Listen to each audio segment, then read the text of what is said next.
Well, well, well. I haven't even booted up this VTubing software yet. I was just, we're running super late today. Yesterday we didn't even stream because I had a baby shower to go to. Ugh, so much to talk about. So much to do. So much to be. Okay, hold on. I'm almost ready. Okay, that's done. Let me boot this up. Okay. Did I link my stream in Discord? I'm betting I didn't. No, I didn't. Copy, paste, enter. Okay, that's done. Okay, boot up my phone so that way I can see chat much easier because I need to. Oh, baby. Okay, that's done. We need music, don't we? Yeah, we do need music. Need music for all the people coming back and be like, hey, Gary, why were you gone for a day? Okay, turn that low. Turn that low. Okay. Let's turn on some music. Where is the music? What are we listening to today? Well, what do we got on the music list?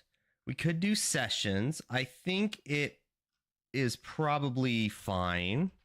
We'll do sessions Vi. Usually we start with Diana. I think it's a nice little bit of change of pace. Ow, that reel was really loud in my ears. Okay, let's talk about Visual Studio. Well, not about Visual Studio. We do need to update the software, so just give me a second here. There's major updates. Major updates in the world of Visual Studio. New features. I wish I could update. There we go. Okay. Update on close. Okay, now we're gonna close. It should update. Okay, so let's update the software. What? Sorry, pop up. Okay, so it's installing. Okay, sweet. So there's a couple of updates on here that's pretty cool. We have automatic bracket recoloring. There's a bunch of features. Modules got improved upon with IntelliSense, which is hopefully going to solve all of our problems. So let's just give it a chance to download, I guess. 2022 preview. Yes, this is what I want. Are we downloading it? Wait, I'm confused. Is this downloading? I think it is. Uh-oh. All right, hold on. Let me boot up. While we're waiting here, I guess, let's boot up some VTubing software here. Give her a second. Man, why is my computer going so... Oh, because we're installing everything on Visual Studio. I'm like, why is that taking a second? Well, hi there. Or little birdie thing, she'll go away. Howdy! Hello! Hold on, almost done here. That's fine. Hi everyone, welcome! Windows 10? Yes, I am on Windows 10. Man, my computer's booting up now, jeez. Howdy! Did I ever tell you guys that was like my favorite, meme ever? Hold on. I guess while we're waiting for Visual Studio here. Howdy. This is like my favorite meme in the world. Where is it? Here it is. Hey, who's got my hat? That is so indescribably quiet. Hey, who's got my hat? Look, I'm Woody. Howdy. Give me that. Classic meme. Woo! Music was a little spicy there. Visual Studio installer? Yeah. Exactly. We're almost done updating, but this is going to be cool. We get to enable the new features that we talked about a couple of days ago. How's it going, Andrew? We're going to have colored parentheses brackets. We're going to be able to see... There's like some memory viewer where it's like you can see a list of all the memory you use. That's new. It's going to be pretty exciting. So we're going to... Hopefully, once this is done installing, we can actually just look at the new features. Chat, what are you doing at the bottom of the screen? How do you guys always get down there? Get up in the corner. You know where you belong. Windows 10 drops support in like a year. Here's the problem, chat. Let me show you my full desktop. Do you guys want to know why I don't switch to the newest thing? Let me show you. Windows 11. Let me show you. It's because I have my sidebar on the side over here. See where my mouse is? Look at this. Look at this beaut of a Windows taskbar. It's so out of the way. It's so pretty. I can maximize my wallpaper space. But no, not a Windows 11. You can't do it there. All right. New Visual Studio. Oh, shit. Let's look at it. Okay, open. Oh. Okay, hold on. This is new. Has been updated. Designer summary memory dumps. Okay, we're gonna look at that in a second. So let's go to game logic. So it looks like they did not improve IntelliSense enough because currently it's having trouble reading enumerators. It's not even enumerators in C-based libraries. Like you would think like SDL quit is an enumerator from the SDL C-based library that we put into a module wrapper, or we wrapped it in a module. It's not just that. It says undefined, but it is defined. The program does run. Why is my computer running slow today? What is going on? There we go. Thank you.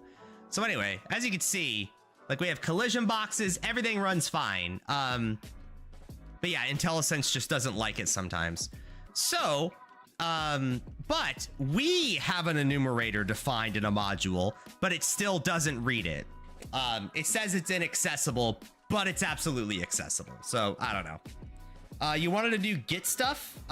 Not today. Plans changed a little bit. Just a wee bit, but we'll get there. We'll get there.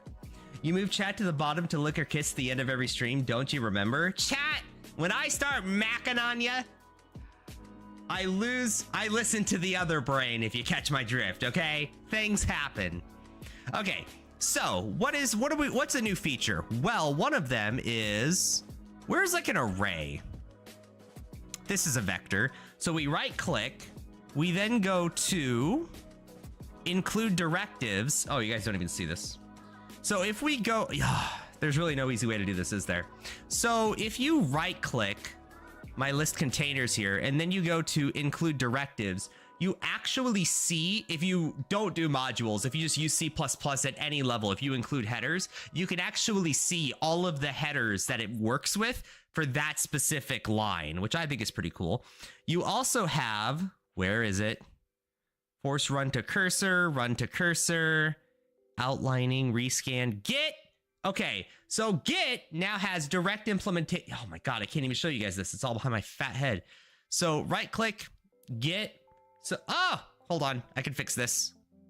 Right click, Git. You guys see that? There we go. You see commit or stash. So now, apparently Git has more implementation into this, which is pretty cool. What else can we do? Not call hierarchy. I want to see... Was it outlining? I want to see collapse block if timer is greater than 300 milliseconds. Collapse all in if timer is greater than... That's kind of cool. I want to see the memory thing. That's pretty... Oh! Hold on. Extension... No. Tools. Options. Where is the experimental features? Not IntelliCode.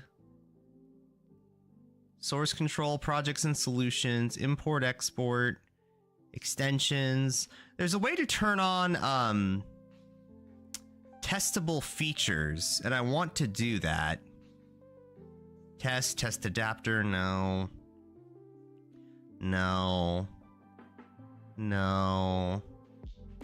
Projects and solutions? No. Where's preview features? There it is. That's what it was. Okay. Preview features. So now, oh, look at all these new things. Oh shit. Let's see. Include plain text search results and code search. Extension manager UI refresh. Try the new extension manager design. Hell yeah. Load projects faster. Pull request. Enables creating pull. Oh, that was already a thing. Press restart. Summary diff view. Support multi-root workspaces. Use previews of the .NET SDK. Where's the visual one? I thought there was one for like colors. Maybe it's under font and colors? No. I thought there was one for having colored parentheses, like just in the software. I thought that was kind of cool. Maybe it's for later. I think that's a plugin you install. Oh. Manage extensions. Oh, whoa, this is different. Okay, sweet. So now, GitHub Copilot, no. Color preview. Shows a color preview of all named colors, hex, RGB. Oh, okay. That's kind of sick. Well, we'll download that later. Color themes, no.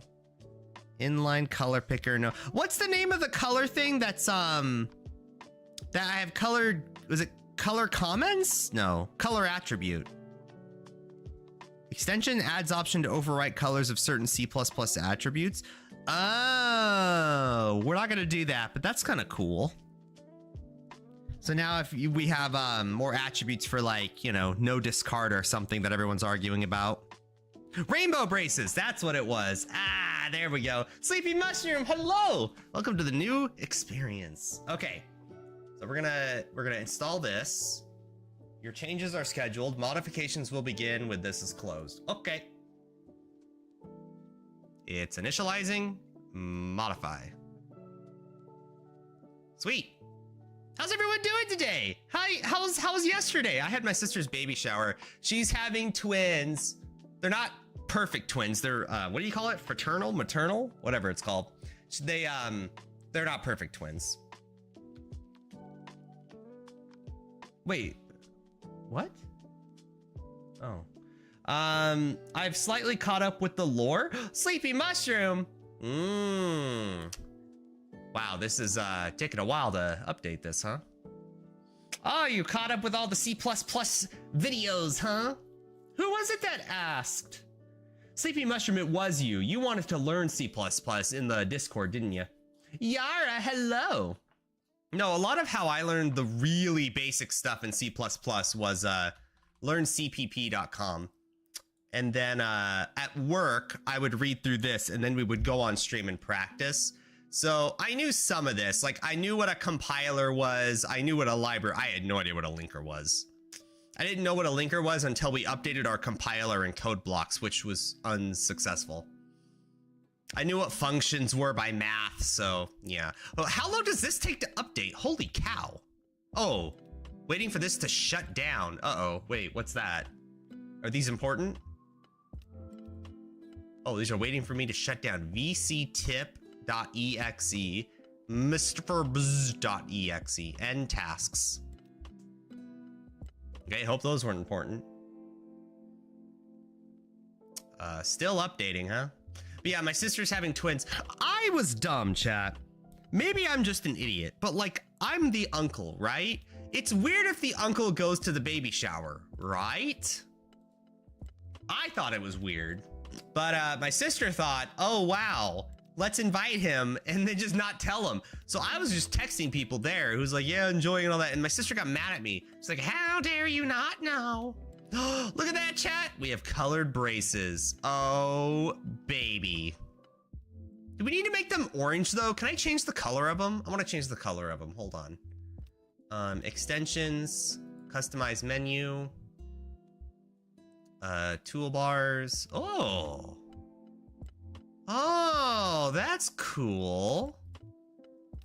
Commands. Okay, well, not that. Tools, options, fonts and colors, rainbow braces. Okay. Colorize curly braces, colorize that, colorize the vertical lines between that, yeah, keep that false, please. Colorize angle brackets, cycle length 4. Okay, that's all good. Can I change the color? Brace matching. Okay, so level 1, which is, Oh, I get it. So this is like functions. Well, we need to make that pink. Really? There's no, fine, magenta. Level 2, which is, I'm seeing red here, interestingly. No, this is magenta. Wait, does that even do anything? Brace matching. Oh, is that not what I'm looking at? Is it rainbow braces or something?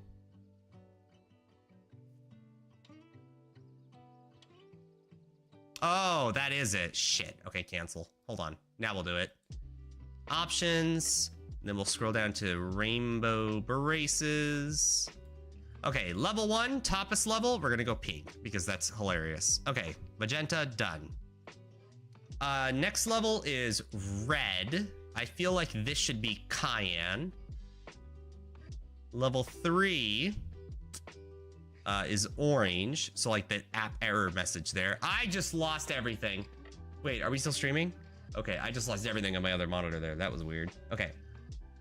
So level 3, I'm more of a JetBrains. What's JetBrains? Okay, so level 3 is orange. We're gonna make that something olive? Olive is pretty ugly. I could do white. Nah.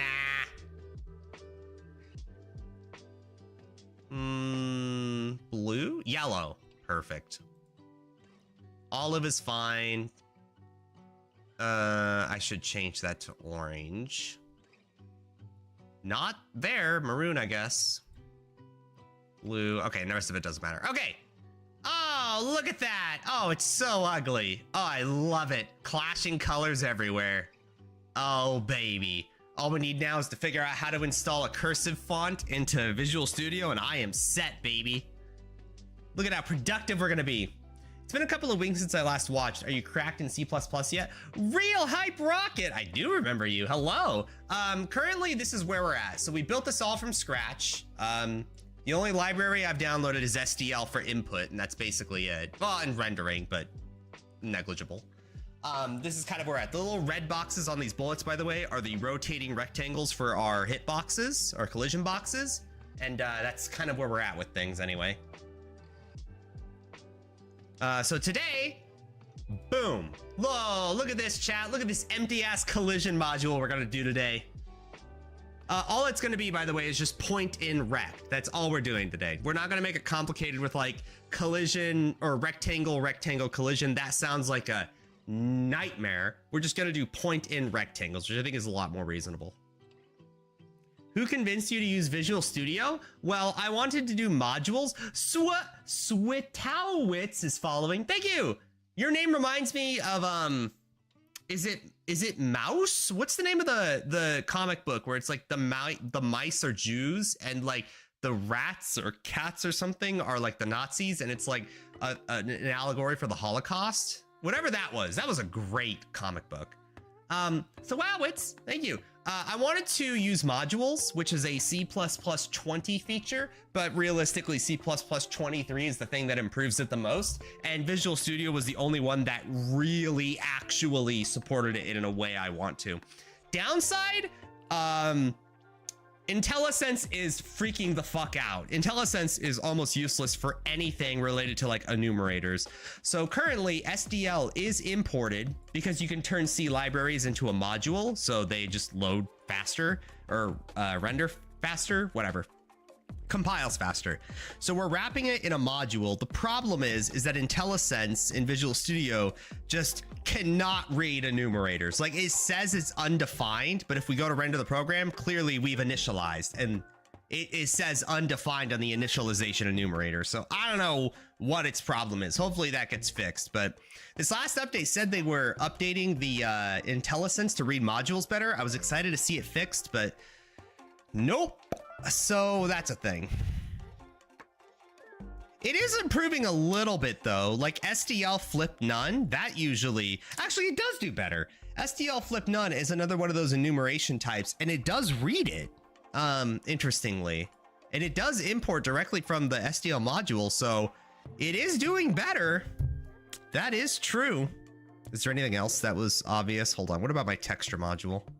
Ah, SDL true is still having issues. Oh well, that is what it is. Let's do collision. A lot of people get triggered by the dank mono font. You could give that a try. Wait, what? Hold on, what's dank mono? Is that an actual font name? Hold on. Wait, there's no dank mono. Liar. Unless you're saying mono. No, there's no mono. No, I can't. It's gotta be either cursive or like, the closest I've gotten was ink free for like cursive, which is okay. But like, it's not cursive, chat, you know? It's not, it needs to be that like extra ugly to make everybody just freak the fuck out over my font. Why is Cascadia like code all bolded, but Cambria isn't? Like, what is the difference actually? Comic Sans, we had that for a bit, but that's a bit of a meme. Droid Sans mono? Wait, what's that? Nope, no D's. Anything with a D is not in the font list. You have to download the good fonts? Wait, how? Extensions? Wait, is there like add fonts? Oh my god, please. Font sizer. Easy way to change the font size in the editor. Icon fonts. Fontify is an extension that lets you customize the fonts used in the Visual Studio editor. Allows you to choose from a variety of fonts. You can mix it. And then it cuts off. Easy way to turn off clear type. Editor colors. Ooh. Anyone know a good font?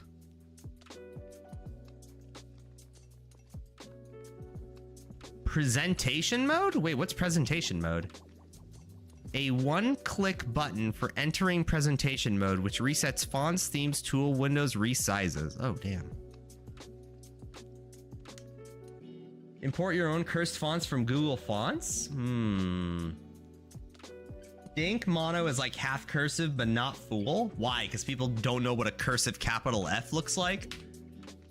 Hold on. What did you say it was? It was... Check this out. Nerd. Whoops.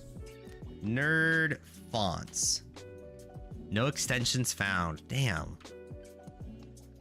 What do I have installed?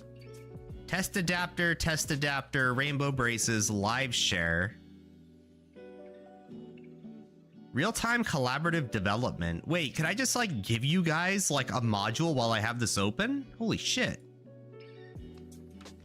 I want to avoid anything with AI. I don't think I would be a better programmer if I just let AI auto-finish my programming, you know? Nerd fonts, JetBrains, nerd fonts, tree, batched fonts, jet ligatures. Oh god, GitHub. Chat, I hate this website. The more I look at it, the more I hate this. Okay, so what does this do? A typeface made for developers. For more information, TLDR, pick your font family. You are limited to monospaced fonts because of your terminal. Then pick nerd font mono. If you want to have bigger icons, usually around 1.5 letters wide, pick a font without mono. If you work in a proportional context, GUI elements, or editing a presentation pic. This isn't really what I'm looking for, because this looks like... This is looking like it's for like professional, like you want fonts for consumer, and that's not really what I'm looking for, you know? How is C++ going far? Steffi saw it. Sorry, it's going great. We're just we just updated Visual Studio, so right now we have all of our updates in and all that, so it looks a little bit better. But I want to have a like cursive font or like a choice of them, so we're trying to get fonts figured out right now. Ooh, what's this? Oh, nerd fonts? Everybody's linking nerd fonts, huh? Oh, we could see it. Okay, based. No. Code New Roman, no. That's a meme. Oh my god, I thought that was Diablo 2 font, and I was like, you know what? If they have a Path of Exile font, hold on. Path of Exile font. I would use that. Yeah, I would use a Path of Exile font. Oh my god, is there a Path of Exile, like, color? Fontaine. Okay, what is the Fontaine font? Oh. Fontaine is designed to use to small sizes. It's available in Roman, italic, bold, and small caps. The color is darkish. Oh. Free download.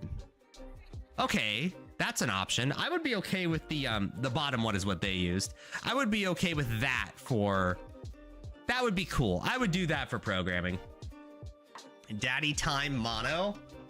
Okay, okay. Let's see what else we got here. Looking for cursive. That or we do Fantano or whatever. Gohu font. Hack slug. Heavy data. That's a meme. Hermit. I am writing. Man, there's really no cursive anywhere, huh?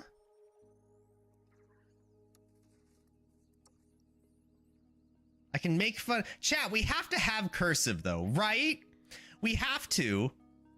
Because think of all the 15-year-olds in the world who grew up for COVID and everything, completely missed cursive lessons. Like, I feel like it's a good time to teach people this, you know?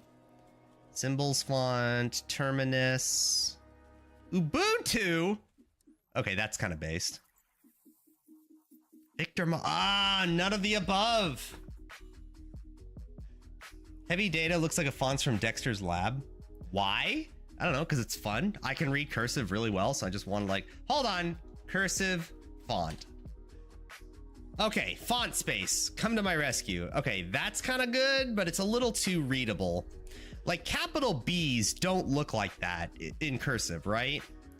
Capital B cursive. That's a B. I want something or like that. I want something like actually like real cursive, not fake cursive.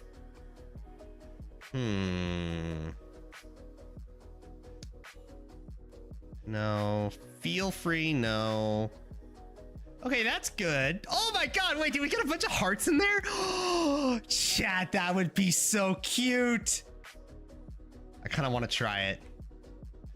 I kind of want to... Wait, there's no way this would actually, like, interpret the hearts, would it?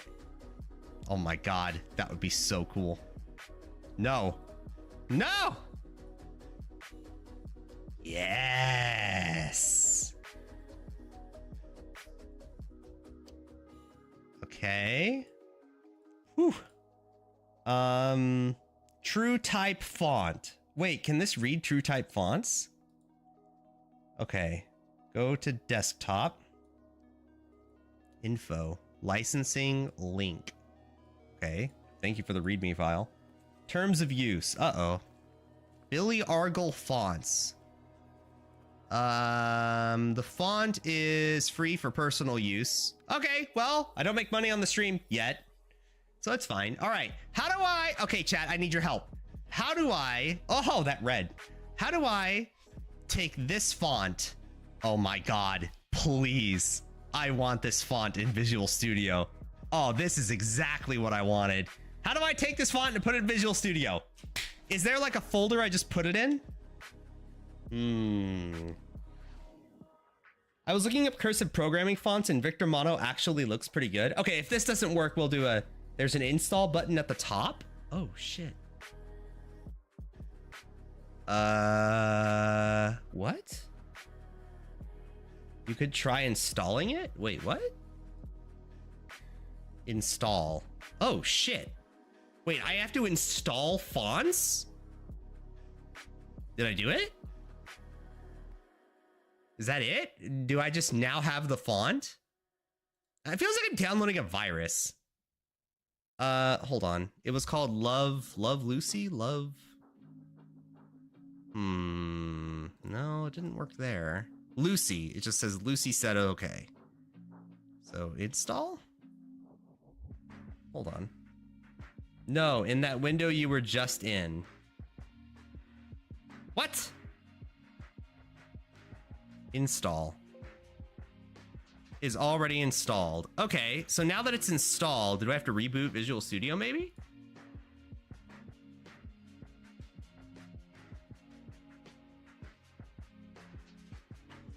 Hi, Minderborough Afton, hello. Okay.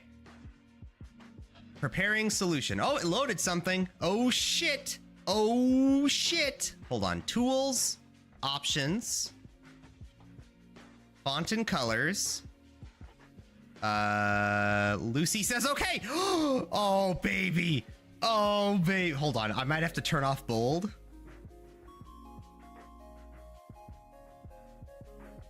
Did it work? Hello? No! Yes! Oh shit! No, it didn't work. Fuck, this is still ink free. Aw, man! It's ink free, not even bolded. Wait, what? Tools, options. Lucy says okay. Okay, this is what I want. Bold? Okay. Why isn't it, working? This is still, ink free. Wait, export. Yeah, it's still ink free. Maybe we reboot? Yeah, good idea. Save. Yeah, that's fine. Try rebooting again? Yeah. How are you, Gary? We're doing great. I think we just figured out how to change the font. Please work. Oh, I need this in my life. Oh, Gary needs this. Okay, it's loading. Oh, yeah, let's go, boys. Oh, I'm ready for this. Oh, baby. Oh, we're in it to win it. Oh, look at how ugly this font is. Oh, yeah. All right, so now we need to change it. Okay, hold on. Hold on. Where's my fonts? I need, not bolded. Oh my God, do I have to reboot it again?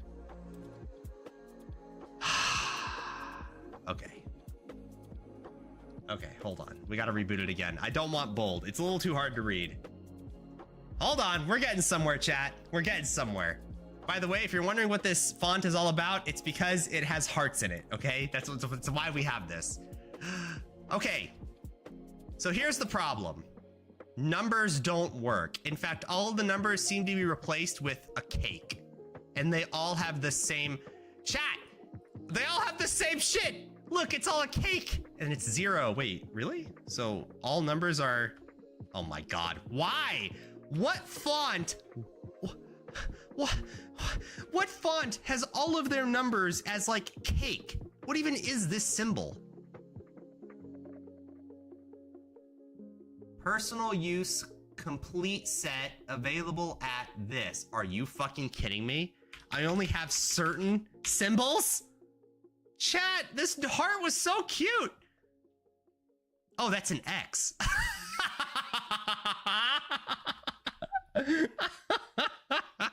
Chat, an X is a heart. Tell me that isn't the most adorable thing. All the capital letters have hearts, chat. E, F, G, H, I. Oh, chat, I have to have this font. But all the numbers are disabled. It gives me like a little bit of a thing here that says personal use, complete set available at. Let's do a little homework, chat. What's going on here? What's going on here? Where is... Okay, so this is the website. Billy Angel Fonts. Why can I not see the whole thing here?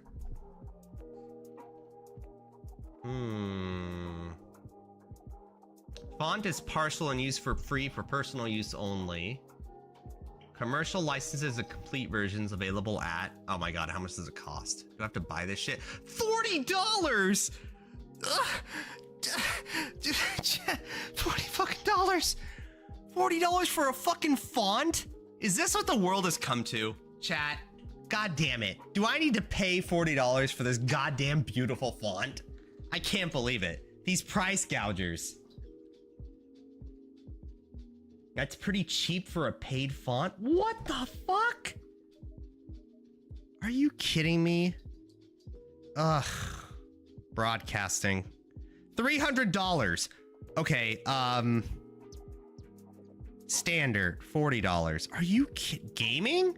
$250. What the fuck? What are these prices? Ebook, $100. Open license, $2,500. What in the fuck? Victor Mono. All right, what do you got? Victor Mono is an open source monospace font with optional semi-conductive cursive italics. Okay. Honestly, I kind of like this actually. Now I see what you guys are getting at. We wouldn't use the Roman. What nerd would do that? I think I want... but then I look at that capital P and it's like a crisp P. It's not like an ugly P, and I want an ugly P. I like how lowercase is kind of cursive. Okay, italic kind of saves it. But I wanted like a capital S. I guess we can compromise. Okay. All right, we'll compromise. I can't believe dumbass freaking $40 for a font. Are you kidding me? Hold on. What is this? Rather inexpensive. You have no idea how hard it is to make a font? What? Chat, do I need to make my own font? What do these folders do? Okay. Which one did I want? Victor Mono. Oh, they're all Victor Monos. Holy shit. What's the difference between like OTF and TTF? Oh, I want true type font, don't I? Yeah, that's what I want. I want true type font. And then we want italics, which is this.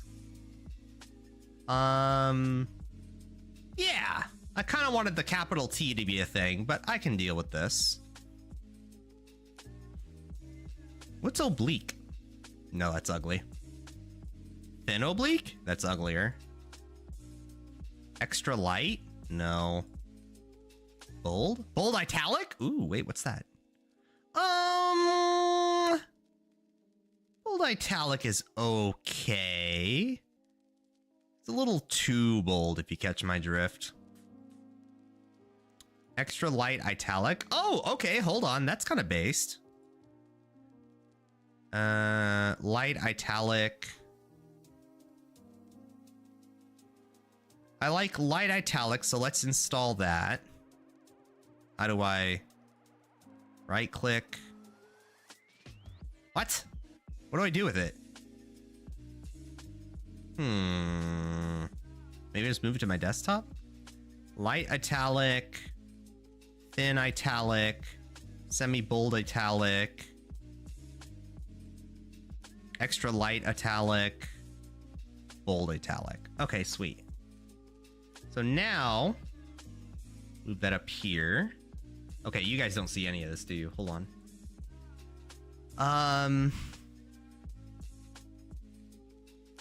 Well, Mal, you highlighted no compromise, and you said, okay, I guess we'll compromise. Hi, everybody. Hello, Studer, or Standard, Dick. Highlight all of the files, right-click, install. Oh. Install. Oh, based. Sweet. Okay, fonts are installed. Reboot Visual Studio. Oh my god, chat. I wish this would have worked. This looks so based. Imagine all of the X's would be hearts. I think this could have been a great font if I didn't have to pay $40 fucking for it. The fuck? $40 for a font. Back in my day, Times New Roman was free, all right? Okay. Man, my computer, why is it going so slow today? Fonts and colors. Okay, Lucy said okay is not working. What was our new font called? Victor Mono is not on the list. Why? Is it called something else? Oh, wait, because I'm a moron. Victor Mono. Okay. Okay, that's not bad. Maybe extra light? No. light, yes. Let's try that. Okay, how's that? You know what? I don't hate this. I like how this is all cursive. I wish the T was cursive, but you can't help that when you have, you know, this situation. Okay, I don't hate this. I like array. I like how the R's are cursive at least. It does look a little out of place when you have a capital R next to a lowercase cursive L, but I mean, it might be the compromise we have to take. Like return looks good at least. Okay, I don't hate this. Let's keep it. I think it's a nice little in fact, it's probably easier for some of you guys to read this than it was the other font. Make $200 Steam Gold for the Lucy font. Don't make me, okay? I have the power. Maybe we should do like maybe that should be the Steam goal or stream goal, $40. Night Guard Fury, hello, thank you for following. Night Guard Fury. All I think of, chat, is the guards from Game of Thrones. You remember when that show was great? Ugh. Definitely readable as usual. Based. All right, let's actually like program now. You guys are stop distracting me. Okay. Beautiful. Okay, much better font situation. All right, excellent. So let's go back to collision. So collision, we're gonna start over. The reason why is I think we're no longer gonna use these boundary rectangles. Now the goal originally, hold on, let me, well, let's just describe this. The goal originally with collision in this game was in my head, I was thinking, okay, oh, chat. I'm so sorry. I had the setting on my microphone that makes it so it's like, if I go to left or something, like you hear me out of your left ear, I had that on the entire stream so far. I am so sorry. I apologize, all right? Now you guys should hear me universally. I forgot I turned that on. Anyway, so what I was thinking in my head was that we would, because I'm not making a platformer or something, I don't need the hero object to have collision local to the hero object necessarily, right? We're not going to have walls. We're going to have a situation in a shoot 'em up where the only collision we're going to be measuring at all is bullet to hero or bullet to enemy or potentially bullet to something else. All of the collision is going to be relating to bullet in some kind. But here's the problem. One, this does mean that hero to enemy collision wouldn't exist. The idea was I would have all the collision based on the bullet. So local to the bullet is where you would measure if the collision is happening. So that way you don't have to keep testing the whole screen for, 2,000 bullets if you don't need to, right? It's just resources intensive for no reason. The problem is I think that's not going to work. I think we do have to make it local to the hero and then have a separate collision for the enemy. I think that's what we're going to do. So first, here's our goal. What's the problem with that feature? The audio feature? Oh, it's this. Hold on. So I had it like this before, like this. That's not correct. Should be like this. Like no matter where I go on the microphone, it's equal all the way around. And because if I do like the both, like one side or the other thing, it gives me a headache when I listen to it. So this is our plan. Right now, currently, we are going to draw a square. Draw. Are we doing a square? Basically, the idea is when we are in a certain distance from the nearest bullet, we draw a line, we render a line from the hero to the bullet we are tracking the collision with before we even start actual collision. That's the goal right now. So hold on, let me bring up paint here. Flashbang, by the way. Okay, so here's our hero object. Ooh, hero, so pretty. This is our bullet here. The idea right now is if the hero object is within a certain distance, probably around the hero. If the bullet's within a certain distance of the hero, we're gonna have SDL draw a line to the nearest bullet. And that's all we're gonna do. I thought you were doing collision with the rotated rectangle, gave up. Oh no, we are. The bullets are still gonna have rotated rectangles, but the hero collision point is just a floating point value in the middle of the hero. It's just this little dot. So the idea here is that within a certain range of this dot, if a bullet's in it, we have SDL draw a line. That's all we're doing right now. Not testing for collision yet, but we're just making the boundary outside of the hero object where when I get near a bullet, we draw a line to it. That's all we're doing. And if I can make that not incredibly resource intensive, then we move on to the actual collision. So within a circle of some radius, yes. But I'm gonna be honest with you, I have never programmed a circle in any capacity.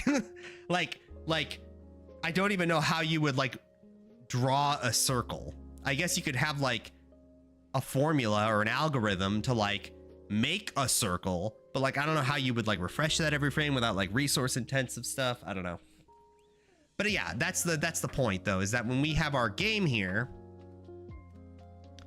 the goal is when I'm near one of these bullets, we're gonna draw lines to it. And then whatever line is getting drawn to is where we're gonna test the collision with the hero object, you know? That's what we're doing right now. Or that's what we're gonna do. I don't think you'll need to. That actually sounds very simple. Well, hold on. I'm still new to this shit, so bear with me here, okay? So how would we do this? So all we're gonna need for this function is the hero object and the bullet we are going to be testing against, which is not a vector bullet. We don't need the whole vector, right? Although, ooh, is this an iteration thing? So every frame, I guess I'm gonna ask the programmers now, because this is like an any language thing. If I'm in a situation where I want to test if the hero object is near any other bullet, that would be a Boolean value. I understand that. But in order to test that, would I have to iterate through every every kind of bullet in the screen? Because it would either be, I would give this all of the spawn bullets, which could be upward of like 2,000 bullets on the screen, right? Well, even more than that, if I have 20,000 bullets on the screen at any time, am I iterating through every single one of them if I am close to where it's at? I'm trying to test for like distance to a bullet without iterating through every instance of bullet on the screen. That might be where we have issues here. It'd be very cool if the bullets that hit the hero would turn red. Well, we're not to collision yet. That's not what we're doing. All we're doing is making a boundary around the hero. So when that boundary threshold is met, we draw a line. That drawing a line part gets replaced with test for immediate collision between the hero and the bullet, but that is the more expensive process than the boundary rectangle. The problem is I don't know the correct way to approach it. Like if somebody could describe to me what a solution would be, I could attempt to program it, but I don't know if, I'm worried we're gonna go down the wrong path very quickly. It seems really bad, but you gotta check every single one, I think. Every bullet is an instance. You have to test the distance with each one of them. You're already touching each bullet, aren't you? You have to move them all. I don't think you actually need a boundary. You can just subtract 2 points and see if they're a certain distance apart. Oh. Okay, so out of the whole list that was just given to me, I either like Yara's solution, which is every bullet is an instance, which you almost want to, would you treat that like an observer and giver situation? Where the hero object would like ping the observer whenever you're in a certain distance to a bullet, maybe? I don't know if that's the correct solution, but that's what I was just imagining. Or I think I like Sassy Fajita's solution, which is you don't need a boundary at all. Just subtract 2 points, see if they're a certain distance apart, which I like that solution because iterating that will be easy, I think. Even if there's 20,000 bullets on the screen, just subtracting 20,000 times sounds trivial. Donut dealer, hello, how are you? That's right, I give you kisses. Distance is equal to the square root of 2x minus x1 squared plus y2 minus y1 squared. Less expensive than rectangle in points. So hold on, let me get paint. We're doing math now. So you're saying that distance is equal to the square root of x2, well, not x squared, x2 minus x1, parentheses, plus y2 minus y1 squared. So, how did you get this formula? Instead of testing the distance, test the distance to the power of 2, so you don't need to square root for each of them. Yeah, obviously we would avoid division if we can avoid it, but still. Of course, you have a rectangle, which makes sense, makes things a little more confusing, but you'll still be able to apply the same thing. I like the rectangle plus points better. It's just a few comparisons. Well, it doesn't even have to be that. We could just take, like, the point that's closest to the hero and... yeah, just take the point that's... oof. You get this by, x, y. Distance between 2 points is equal to x, y,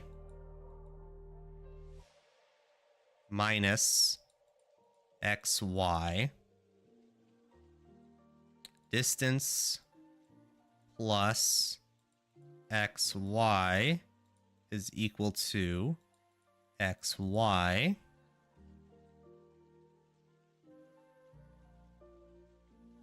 I don't know how you get that. But anyway, what we're going to do is I think we can try to make this really simple. Because all we're testing right now, by the way, is just...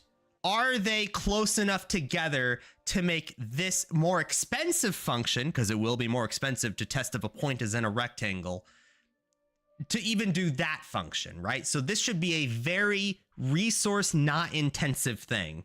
I'm doing great. How about you? I'm doing fantastic. Got done with my sister's baby shower yesterday. She's gonna have twins.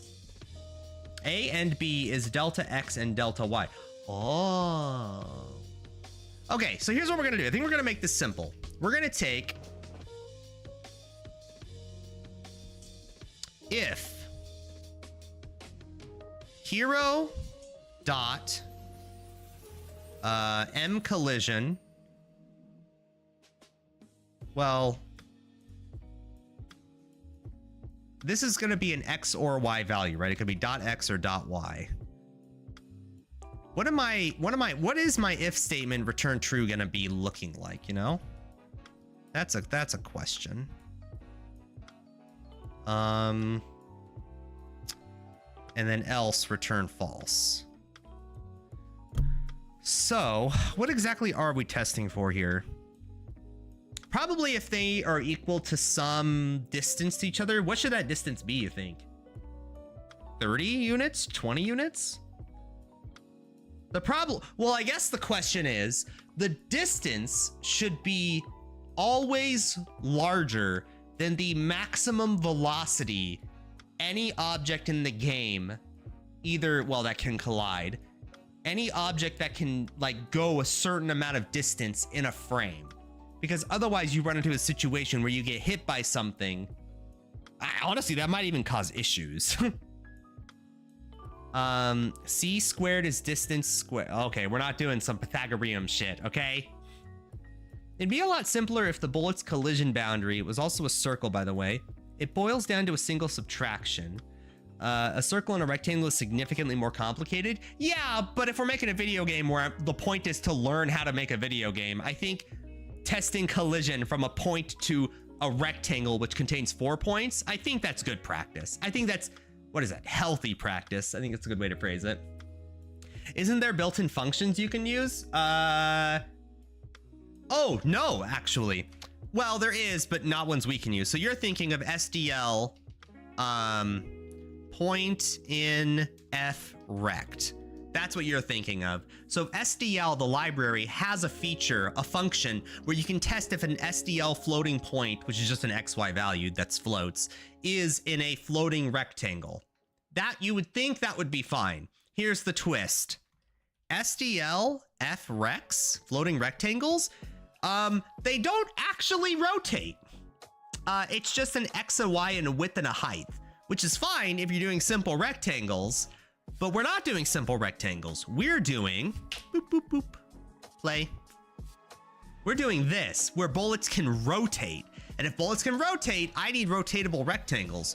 So we made a function, or make a module that deals with rotating rectangles. We can translate, we can resize, we can rotate them, we can do everything. But yeah, we like made an array and it was all that shit. We've already done that. So now we're using those rotating rectangles. Well, we will when we do our collision thing to test for collision, but we can't use the SDL function, unfortunately, because it's no longer a floating rect. I made my own floating rect, you know, module. You should take only one bullet as const reference parameter. Taking a vector doesn't make sense for this function. It does, though. Yes, we have to, because we're going to be iterating. So in fact, that's what we're going to do first. So and we're not going to do well, I guess we can do a range-based thing. How does that work? Is it hero? No. Oh, God. What am I doing? Int distance. So we're going to iterate through bullets. So int I is equal to 0. I is less than equal to, no, I is equal to bullets dot max size plus I. So now the point of this, by the way, the vector we're actually giving it is the entire vector that's rendered on screen. That's the point, is that we have a vector for how many bullets to render every frame. After those bullets are rendered, we then test. Yeah, no, we do want the entire vector, because even if you launch 500 bullets every frame, the vector still contains that old bullet information, but we'll have to worry about culling later. Oh, you're right, it's not equal to. We don't go until that point, we run it while that's going. Also, it should be less than equal to. I love how this corrects, by the way, to that. That is based. Oh, I love it. I like how your default reaction is to contradict me without thinking for at least 5 seconds. Huh? Oh, I guess I could pass this as an address. That's true. Oh, I should pass this too. In fact, I should be better about that. I need to pay more attention to like how to pass by reference and not pass by object, right? Because all we're doing with hero here, we're not modifying any values. Same with the vector bullets, right? We're only viewing it. And if we're viewing it, we should not tax the system by passing the entire vector by copy or something like that. Or no, pass the entire vector. No less than equal is off by 1. No, we do want less than equal, right? Because we want to iterate through the entire function. If you have just less than here and not less than equal, you run the potential issue of how do you test the last bullet? How do you test the final I?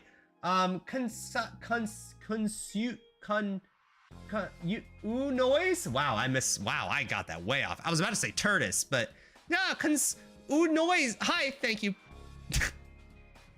I tried to think of something funny about everyone's name that follows, but man, you've stumped me. I don't know. I thought you said concise. I thought that was your name. Yeah, that text changing is called ligatures. Oh, ligatures is, yeah, you can lig my butt. If less than equal to were okay, he would have said less than equal to instead of less of. If it was okay, Gary, we would have said it. Isn't bullets an STD vector? You want size, not max size. If max size is 1, you only want to test element 0. That's less than.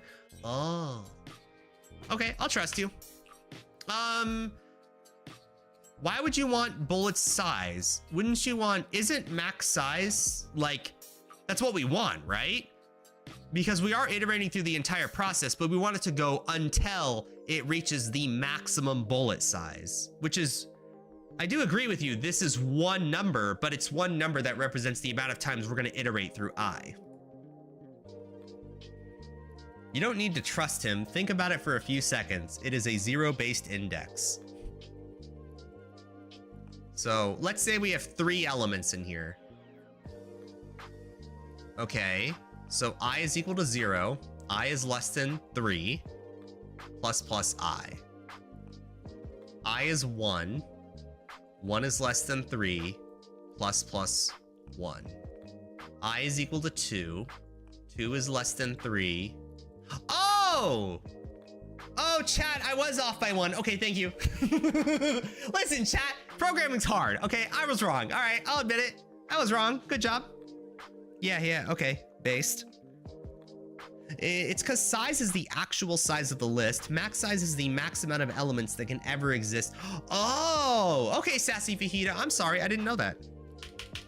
So max size is like, oh God. Well, actually, oh no, you're right.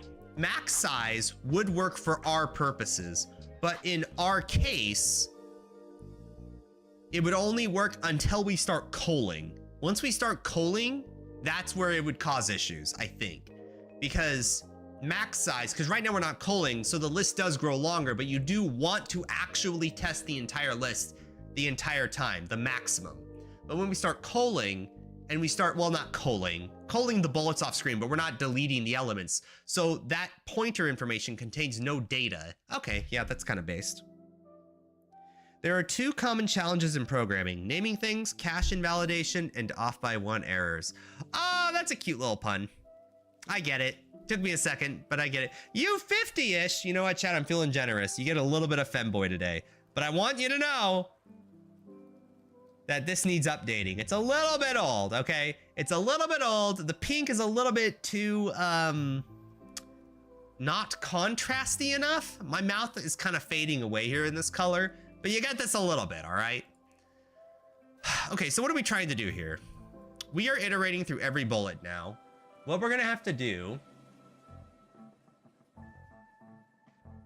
is test if distance. I can't imagine any bullet is ever gonna go faster than 40. That would be so much. So I think distance, we're gonna put distance is equal to 40. So we're gonna test if the X and Y value of, I guess it doesn't matter where the rectangle is it? I can test any of them. It could just be element 0, element 1. If that's within 40 distance of the hero object. So if, so this is where we have this. This is where this comes in. Okay, so this is our if statement. I just shift tabbed you and you just refuse. It's not shift tab, is it alt tab? Nope, control tab. Fuck. Collision. Okay, tab, enter, fuck. Okay. If mcollision.x is, no, fuck, how do I calculate this? Hold on, don't tell me. Control Shift I formats your document. Now that's based. Thank you. So, what are we doing here? I want to iterate through the entire bullet vector. We're doing that. This bullet vector will have to test if its X and Y value is within 40 distance of the hero floating point value mcollision.x or Y. So it's going to be 2 different things. So this should be return false. No, don't return false. Just iterate again. Okay, sweet. I think we contain two if statements here. If dot x minus, you know what, we're gonna put this into a parentheses. If hero m collision dot x minus std. Oh, now we have issues. Chat, how do I do absolute value? Because we don't care about negatives here, right? How do I do absolute value in C++? I've never had that issue before. Is there such a thing? Forsen, Cotton Perpero. I know who that streamer is. I've never actually watched anything before. Why do you not do for auto bullets? Okay. Because I don't know how comfortable I feel using ranged base loops. Ranged for loops, is that what you call them? I don't know how comfortable I feel about that, because it's just this is so much clearer to me than the ranged base for loop. It takes just as much space. I don't know, like this is like so clean and simple and nice and understandable. Gary, what about your off one errors? Don't worry about that, all right? Don't worry about that, okay?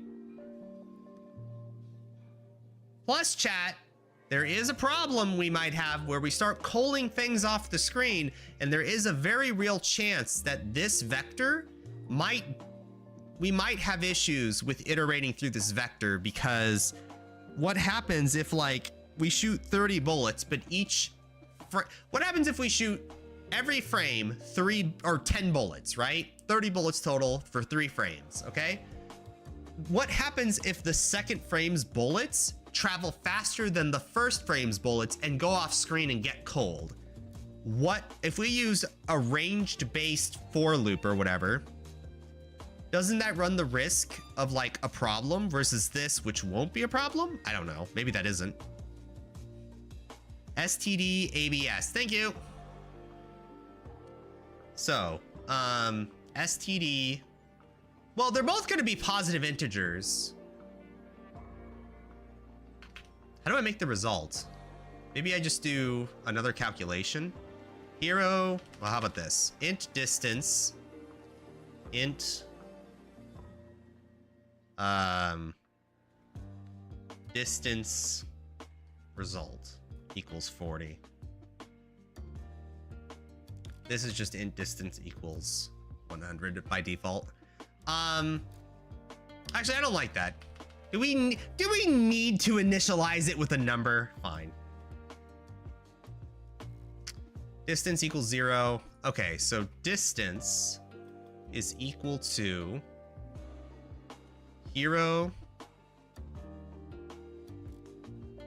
dot m collision dot x. Hold on. Distance x. Distance y. I'm not looking at chat. I'm cooking right now, okay? If that dot x minus bullets bracket I dot m collision dot, no, it's an array, 0. Okay, so it's the top left of the rectangle. So m collision x, so the hero's collision point, is going to be compared to the x value of the top left of the rectangle.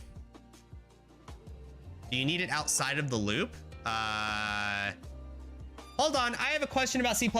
Okay, hold on, I have a question. In terms of resource intensivity, what's better? Is it better to have the integer initialized outside of the for loop? Or should I be like int distance x here and just delete this? Is this gonna have issues with like, I run the loop, it initializes the integer, then it makes that equal to something, and then we go outside of the scope and then it runs this again, right? Outside, no need to reinitialize each time. Okay, I was right. Okay, thank you. Okay, and then distance y is equal to hero dot m. Copy and paste. Copy, paste. This is now .y. This is now 0.1, which is the y value of the top left of the rectangle. Then we do our absolute values. So std, the absolute value. Wow, it knew it? There is no shot it knew I wanted ABS. That must be like the automatic thing. If absolute value of distance x is less than or equal to distance result, and yeah, because this would mean it would be a square of 40 by 40 around the hero, right? Or 20, no, it is 40 by 40. No, it's 80 by 80. Oh God. And, oh, this is ABS as well. No, that's not, that is fine. Okay, and the standard absolute value of distance y is less than or equal to distance result, then return true. If it doesn't succeed, then iterate through the next bullet on screen. Except instead of return true, we're gonna do something else. Oh no, I guess we can just do this in our game logic. So let's save it. Does this even run? Okay, it's running and it's not lagging, so that's good. Now we go through game logic, so now we're gonna test it. So now,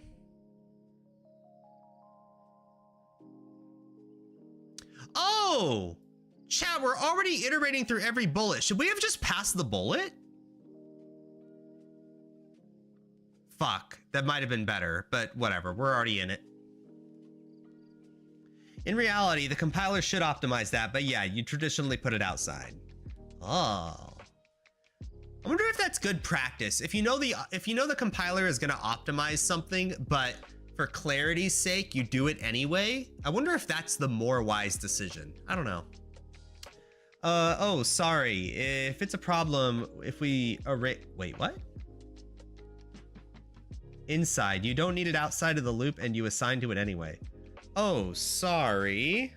It's a problem if we erase in the same loop, but we discussed a few solutions for deleting bullets on Discord. None have been implemented yet. Yeah, we haven't, yeah, no, we haven't actually culled anything yet, true. Okay, so now we're gonna render shit. So this is all just rendering. I don't like the move logic being here because I like this rendering section to be just rendering. So, if, what's that function called? Was it hero boundary, something like that? Rect boundary. If exclamation point, no, just rect boundary, right? And then that's gonna take a hero object. So list, who is that? Cube Sugar 5, thank you for following. Cube Sugar, that sounds like a great name waiting to happen. So list containers dot hero, comma, then we need a vector for bullet, which is going to be list containers dot spawn bullet. And that's all I need for that. So that's the whole vector of every bullet we're gonna render for the frame. Then we're gonna SDL. Oh, we gotta put this afterwards. Hold on. Set render draw color up here. So now, oh fuck, no, that's wrong. God damn it. Okay, hold on. This is in the wrong place. It should go here. Perfect. Okay, so now we're gonna SDL. Oh my God, it still goes below this. Hold on, I'm sorry. We're just drawing with the color red. I just didn't want to mess up my background rendering. Okay, SDL draw. Render draw line floating. And this is going to contain the values of a renderer. So app, bloop, bloop. Global renderer, yes. I don't know why that just deleted that line. The floating point values is going to be list containers dot hero dot x m underscore collision dot x. That is a huge floating point value. There must be an easy way to do this. Copy, paste. Why? I know you guys don't see this. Hold on. This is a massive thing. And then this is spawn bullet dot m. Okay, there must be an easier way to do this, I think. Collision spawn bullet dot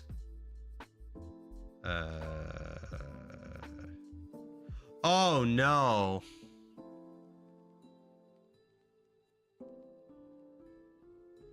How do I do this? What is the floating point value of, what is that line? I should copy and paste that. Bullets. Oh, but every bullet is gonna be a fucking thing. Oh, okay.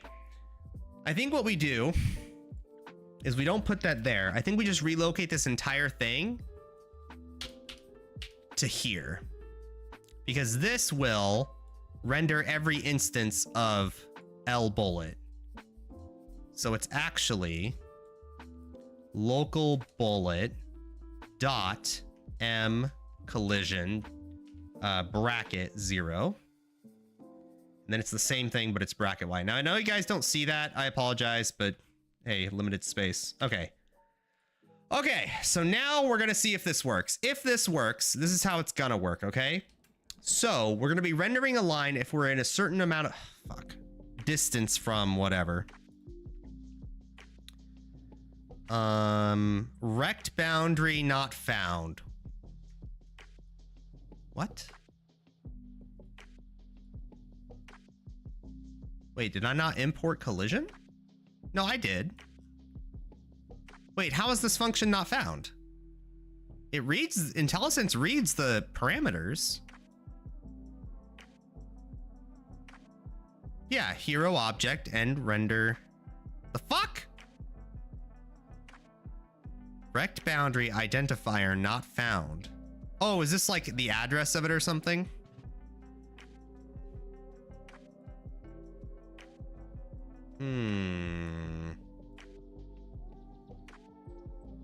No. Is it address here? No. Is it here? No.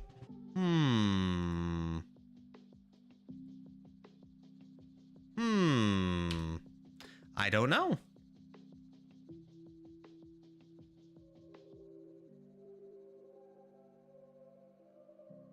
Big logic error?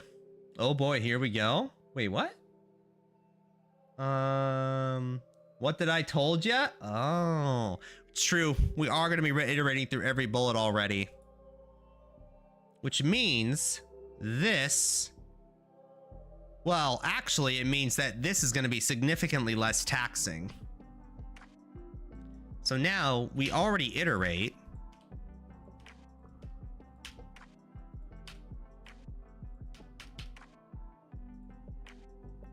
We already iterate. So this just needs a bullet.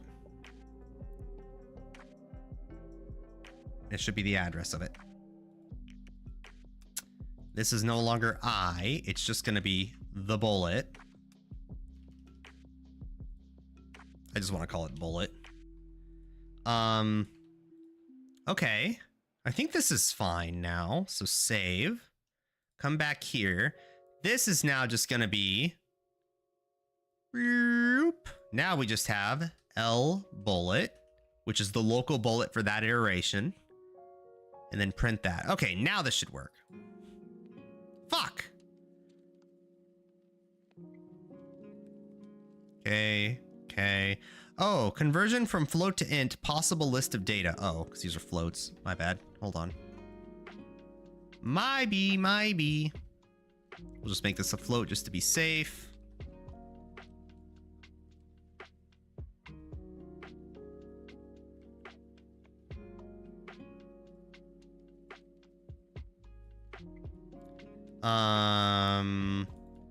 Okay, so rect boundary identifier not found. What does that mean?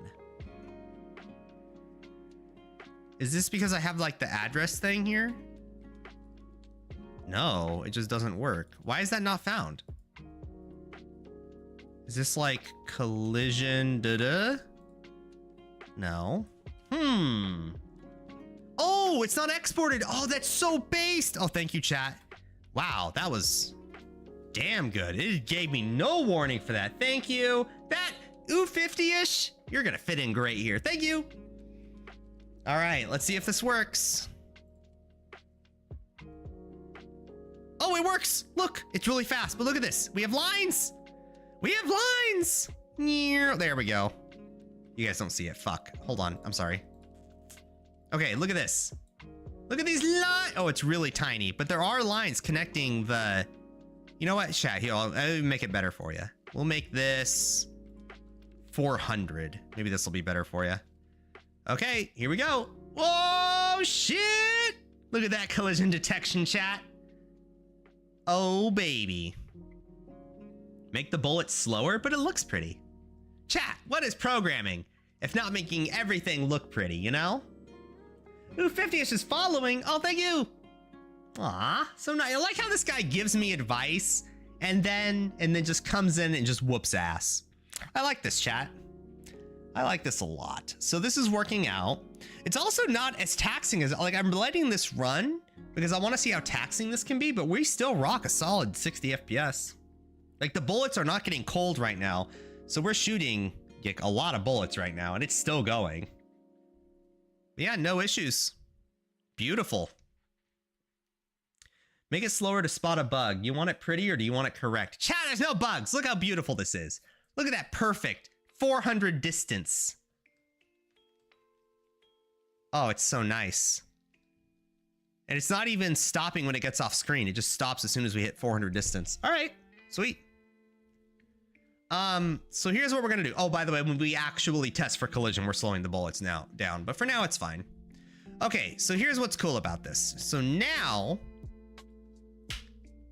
we return 40. Fine, we'll slow the bullets down just a little. Attack, we'll change this to 2. Okay, so now, there we go. So now whenever you see a really tiny red line, you'll see it when I get close here. If you see those red lines, that means when that is on, that means we are actively spending resources on testing for collision, which is might be a little expensive. Fuck, you guys did not see that entire goddamn thing. Okay, there we go. So now you'll see a really small red line appear around the main character whenever I get close enough to a box. When that line is on, we will be testing a collision for every instance that tests true on. And that we test with, like, you know, a couple of iterating through every corner of the rectangle, all that shit, you know? But I like where we're going so far. All right. Success so far. That's done. Okay. So now we're going to test for collision. Now, what we might do... Katie Bug, hello! Welcome to the collision testing stream. Look, we draw a little line whenever my hero is close enough to the bullet to test for collision. Pretty nice, huh? I guess it's kind of hard to see, but there are lines being drawn around my guy. But yeah, it's kind of where we're at with things. I think it's great. How's it going, K-Bug? Saw you streaming earlier. Just know that if you were ever to have big heroes or big bullets, this way not make much sense anymore. Well, here's the deal, Sassy Fajita. It does make sense. Because do you see how, whoops, that was the wrong button. Let's do 400 distance again. Do you see how the lines being drawn appear in the center of my model? That's because there's one point in my model that actually tests for collision. That point will be permanent, okay? That's never changing. So wherever I go on the screen, that's like, whenever there's a line pointed to it, that is actively testing if that rectangle is actually interacting with the point I'm on, you know? The point of that is that in a shoot 'em up, we are going to have a point that you can collide with. The art may get bigger. In fact, it is going to get bigger. It'll be much bigger. The art may get bigger.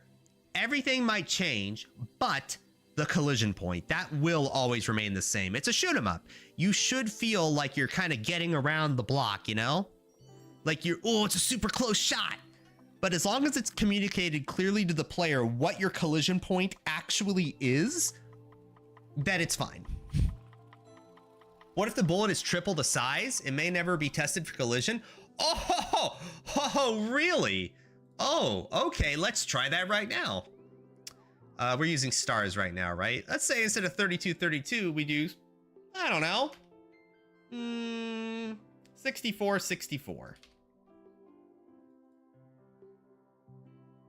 Like that? So you're saying the bullets can get so large that, no, I think it's fine.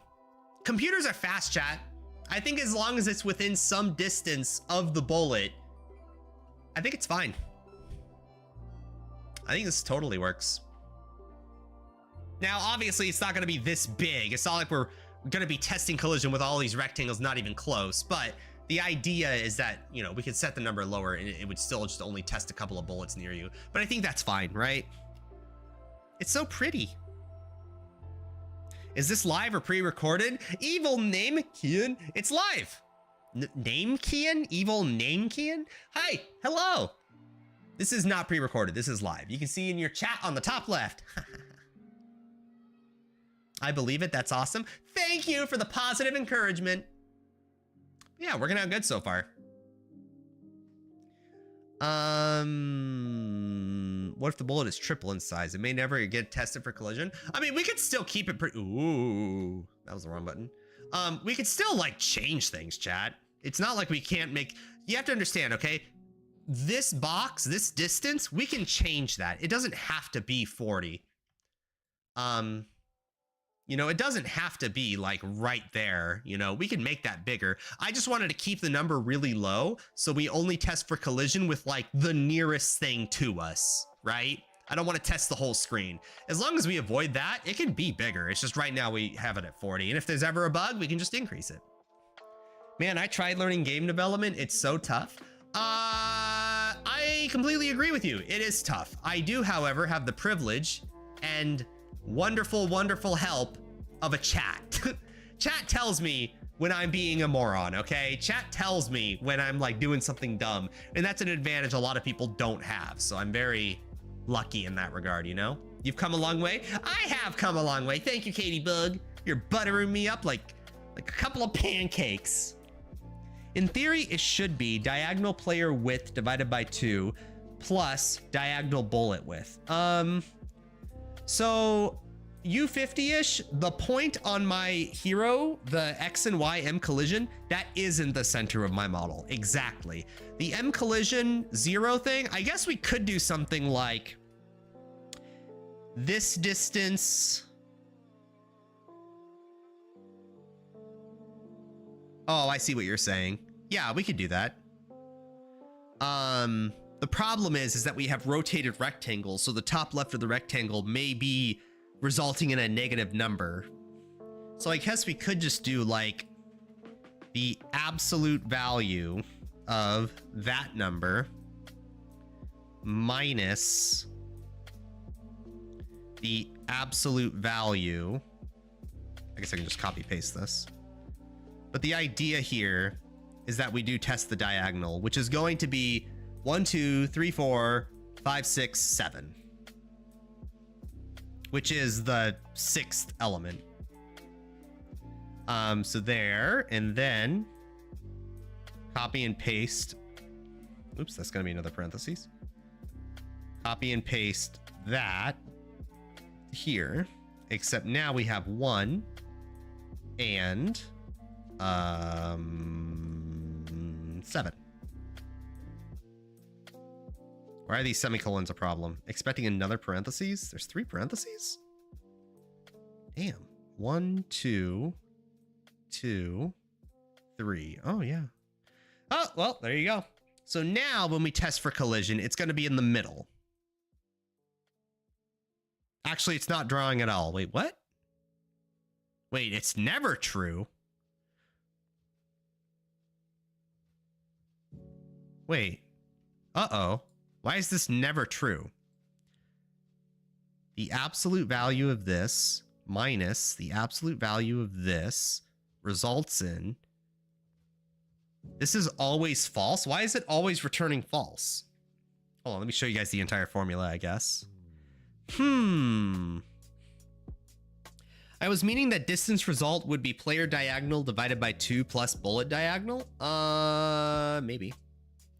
You would want the bullet you pass to the rectorounding function to modify it, so to make sure to make it as a const, and you wouldn't want to copy it every time. What? It ensures that no matter how big the bullet or player is, there's never collision issues? Yeah, basically. Have I tried Godot? I could try Godot, but making games without learning C++ is like going to the gym and never doing leg day, or studying chess and never learning opening moves, or playing Go without learning Jumanji or whatever you call the opening moves. I feel like it's just necessary, you know? It's like, it's not fun. Well, I think it's fun, but it's not, but it's necessary. How long have you been learning C++? What day are we on? 40. 40 with like 2 or 3 days taken off in the middle. So 42, 43 days, including 2 or 3 days off. Including yesterday, actually. So about 2.5, 3 hours per stream. We'll say 2.5 hours a stream for 40 streams. So what? 100 to 120 hours, depending on how we time it. That's about how long we've been on C++.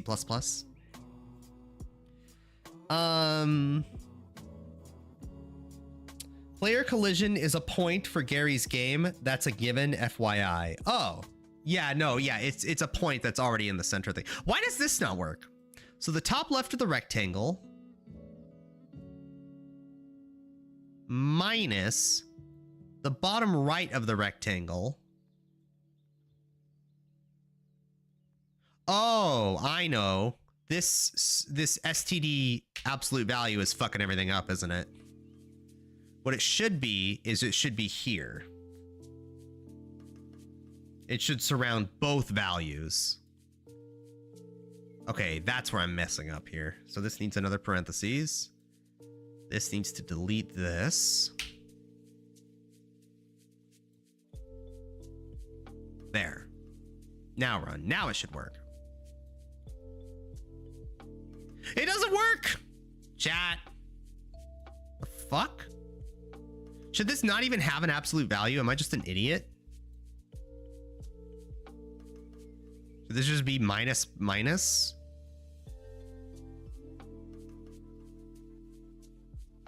That doesn't work either.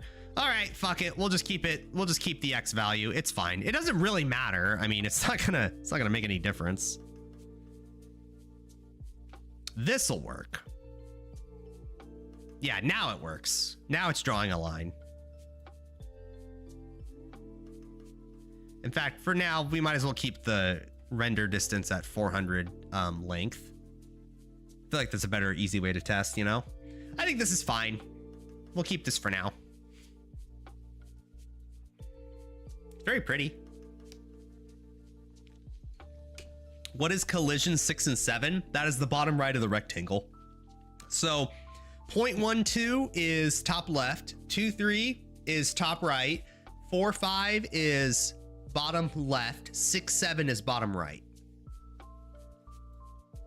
You pass things to functions and you decide how things pass into functions, passing by value or passing by reference or pointers. Anyway, who cares about performance and safety? What? Go doot. Goo doot. Goo doot? Chad, if we ever make an engine, I'm calling it...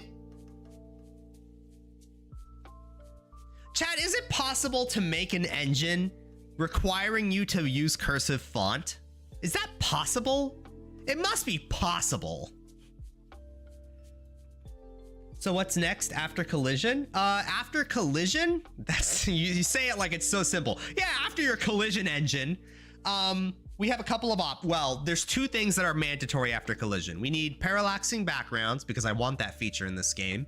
We'll also be doing audio, which is super simple, and we're not even going to stress about audio in this game. SDL already takes care of a lot of that anyway. It's not perfect, just like the renderer in SDL, but it's good enough for our purposes.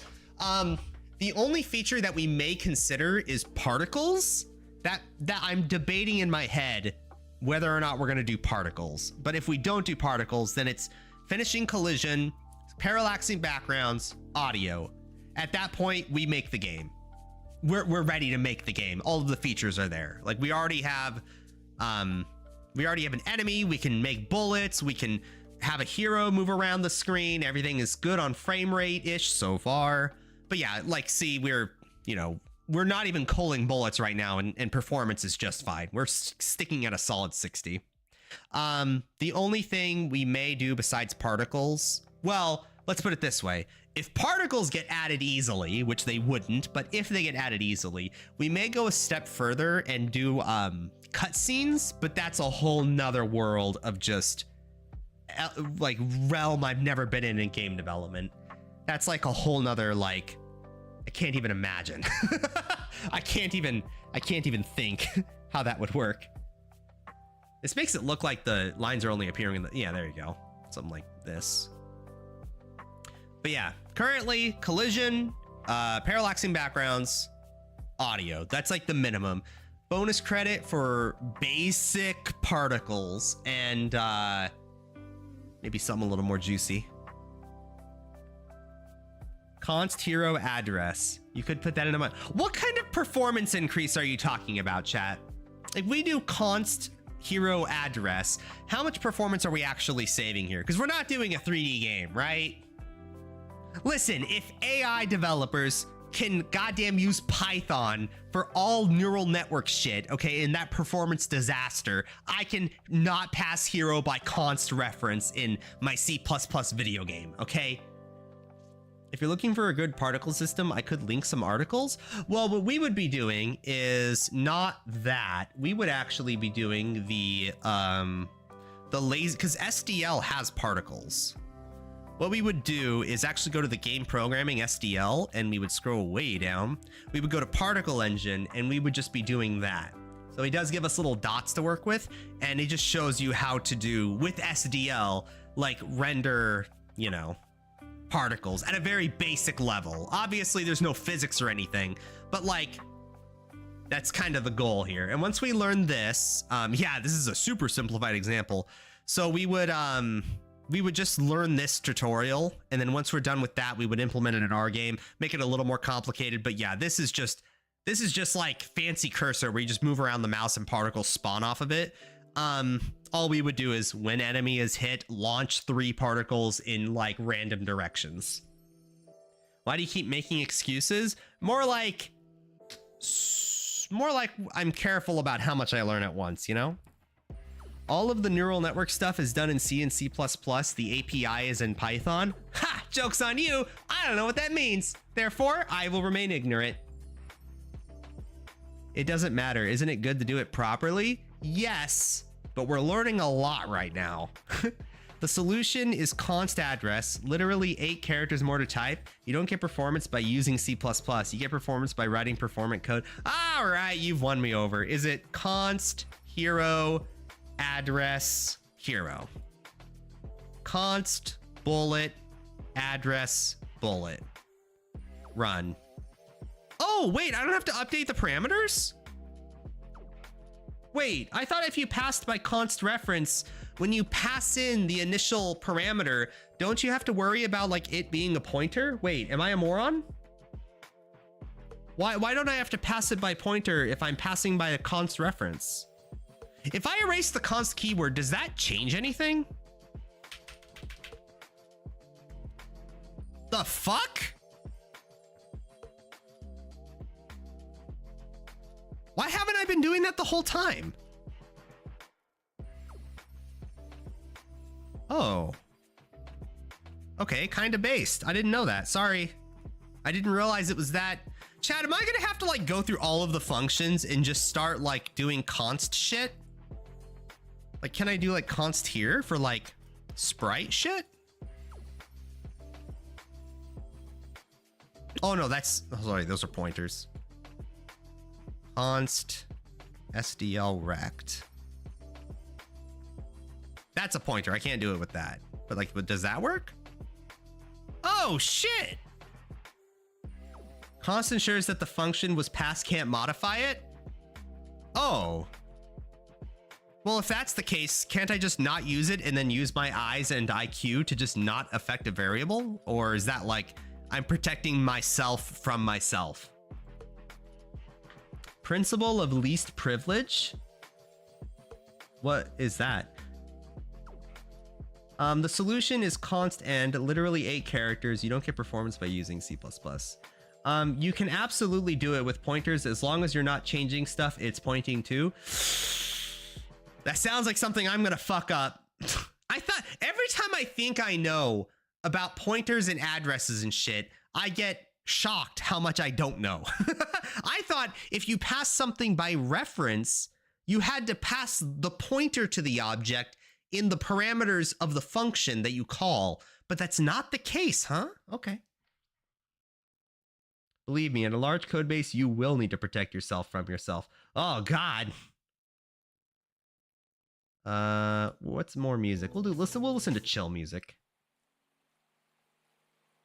A pointer is not a reference. Yeah. Okay, anyway, so we're done with that. All right, so now when we test hero collision, we're not testing the vector or anything. We are testing, const bullet address bullet and const hero address of hero. Okay, so now here's what we're gonna do. We already iterate when we render. So here's how the game works, chat, so far. All right, let's go to the load game module here. So we have the load game data struct. This struct contains all of the data for every object in the game, including sprites, which would matter for something like a cutscene or something, right? So we have our bullet list, our enemy list, our attack list, so like Nova or Wave or whatever. We've already made a few of those. Then we have spawn bullet. Spawn bullet is unique from the rest of them. This vector is also a vector type bullet, just like our bullet list. However, unlike the bullet list, which just contains data for individual bullets you can shoot, spawn bullet, every frame we render all of the bullets that we use from this module. So we call the attack, which is, you know, giving it a bullet to shoot, how many projectiles, what position, all that shit, right? Then we push back on the vector, push back on spawn bullet. So at the end of the frame, we render all of the bullets that we shoot out, right? And this is where we resize all the collision and everything for individual bullets. They all get their own collision box. They all get their own resized collision box that's rotated, all that shit, right? So all that's beautiful. And then that vector is what we iterate through here, which actually moves the bullets every frame, and it renders them. And then we render whatever else we need, including testing for collision. So now, if this is true, then call this function, which is test hero collision. So now we already have a boundary. So we already give it individual bullets, right? These bullets are only ever given if they meet this requirement of, you know, 40, 100, whatever, right? Distance from hero. So now we can do an expensive function. That's fine if we want to get super pedantic, because we're not testing every bullet on the screen. We're only testing by doing like a simple just if statement. I think that's how I do this correctly. One of my 10,000 line code bases is hell. Chat, is there like a button I can press to see total lines of every module combined in the entire program?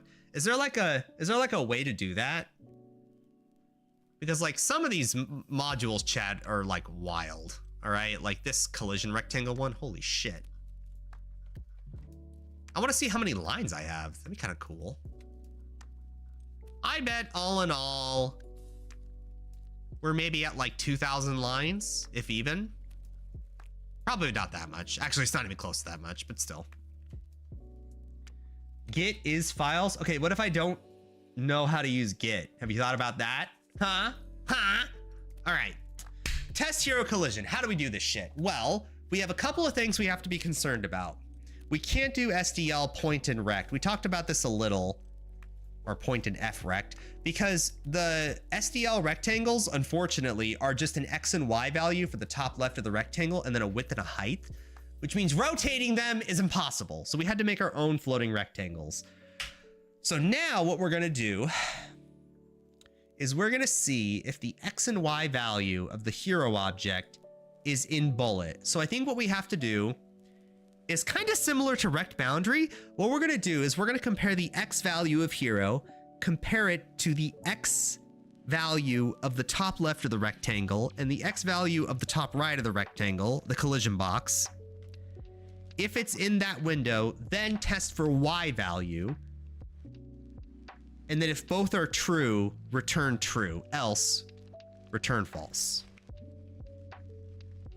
I think that's how we test for collision at like a very basic level, correct? I say correct, but I think I should just do it. So we're gonna be int collision X, int collision Y. I think that's all I need. Oh, this should be a float, sorry.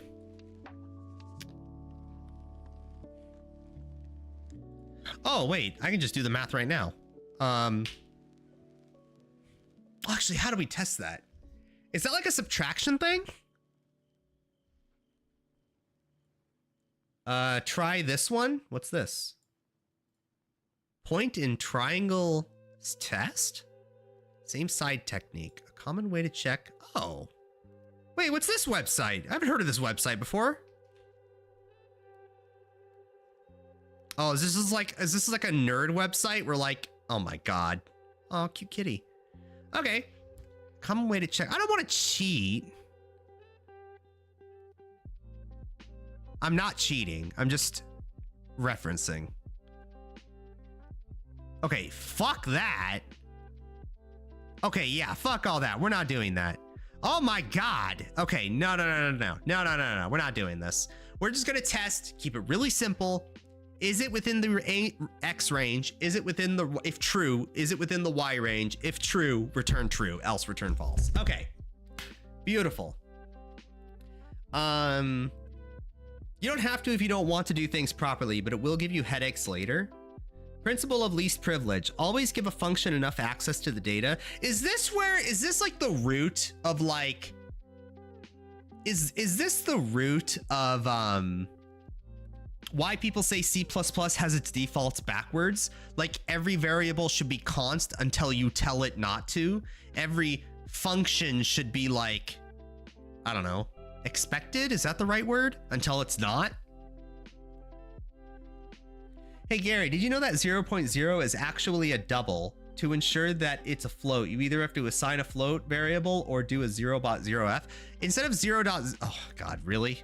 So can I just do 0.f? Is that a more appropriate way to do things? Is that like better practice? I don't mind doing that. 0.0f, I don't know how much I like that. That's kind of ugly, but like I like 0.f.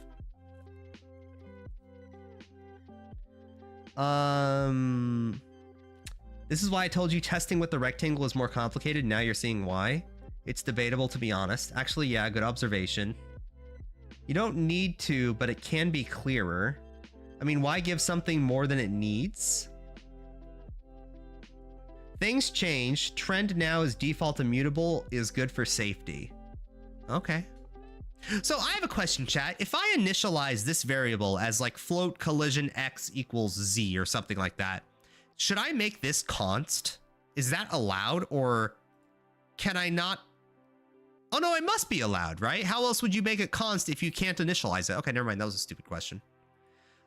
So in this case, these would be const then, right? Because these are never changing. We're gonna initialize them right now. Okay. Only if you're never gonna modify it. Okay, which we won't. Okay. So what we're gonna do is, what do we define collision x as? Collision x is just the x and y, or the x and x1, x2 values of the furthest points away in the rectangle, because this is a rotatable rectangle. Never mind, these are not going to be const. I just realized the problem here. 0.f, semicolon, 0.f, semicolon. Okay, so now we need to... I have to reinstall a computer at work. Have a good rest of stream, Gary. I'll see you later, standard Dick. Hi there, bye. Unless you use const cast or reinterpret cast. Yeah, I'm gonna cast a poll I'm gonna cast my foot up your ass if anyone else suggests I cast anything. I don't even know what that word means. Const hooray, Gary learning? Oh. That's your name! Chat, you didn't like me calling you Studer, okay? You get standard dick at best, okay? Okay, so what are we doing here? The problem is that we have a road. Hold on, chat. I'm gonna drink a paint. Flashbang. Okay, so here's the problem, right? We're not just testing a rectangle like normal, where we have like test this distance and then test this distance. It's not that easy, because what happens if a rectangle is like this, which it will be? Are we really still testing these two values as the x distance? Well, no. We need to test this x distance and this y distance, which means we need to see what the furthest points are for the x and y values. So that's first, and then we test for collision. Boom, boom. Oh, God. Okay, so we're gonna do the formulas up here and then try to keep these as const. So I think we're gonna solve for these first and then make these equal to the values we want it to. Damn it, Gary. What to use instead of reinterpret cast when input output with binary files? What, like that kind of binary? Okay. So let's see here. How would we find if the furthest 2 points on a rectangle are x values? What's an easy way to do that? Could you not? You can't just add them all up and divide by 4, obviously. That's just the average. But what you could do is list all of them and then let the computer do it for us with like standard element or something like that. Empty array element, the fuck? Standard, test? Something. Basically, we just find the lowest point. Did we do this yesterday? I feel like we did this yesterday when we had our failed collision test thing. I feel like... Well, we know what bullet is. We're not iterating through anything, right? So if that's the case, bullet bracket 0 is the top left of the rectangle. Always. So if that's the case, could I not std... What was the... Oh, God. What was the function we used yesterday? It was something I didn't do before. It was like a first for me. Was it max? It was max. It was min and max. That's what it was. So std min. Aha, okay.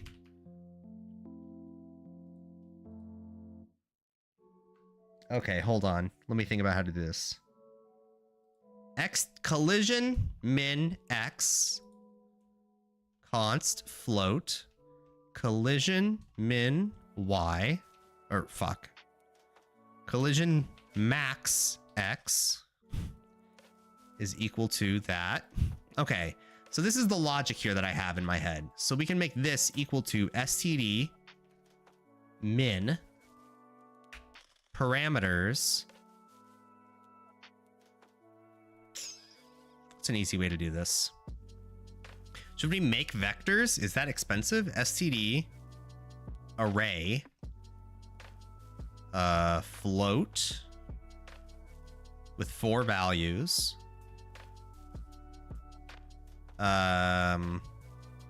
Collision or all rectangle x values. And then we do the same thing for the y values. I don't know how expensive it is to make an array every time we test for collision, but that's probably fine, right? I think this is okay, because it's not like we're going to be testing for collision very often. It's only when we're very close to the hero.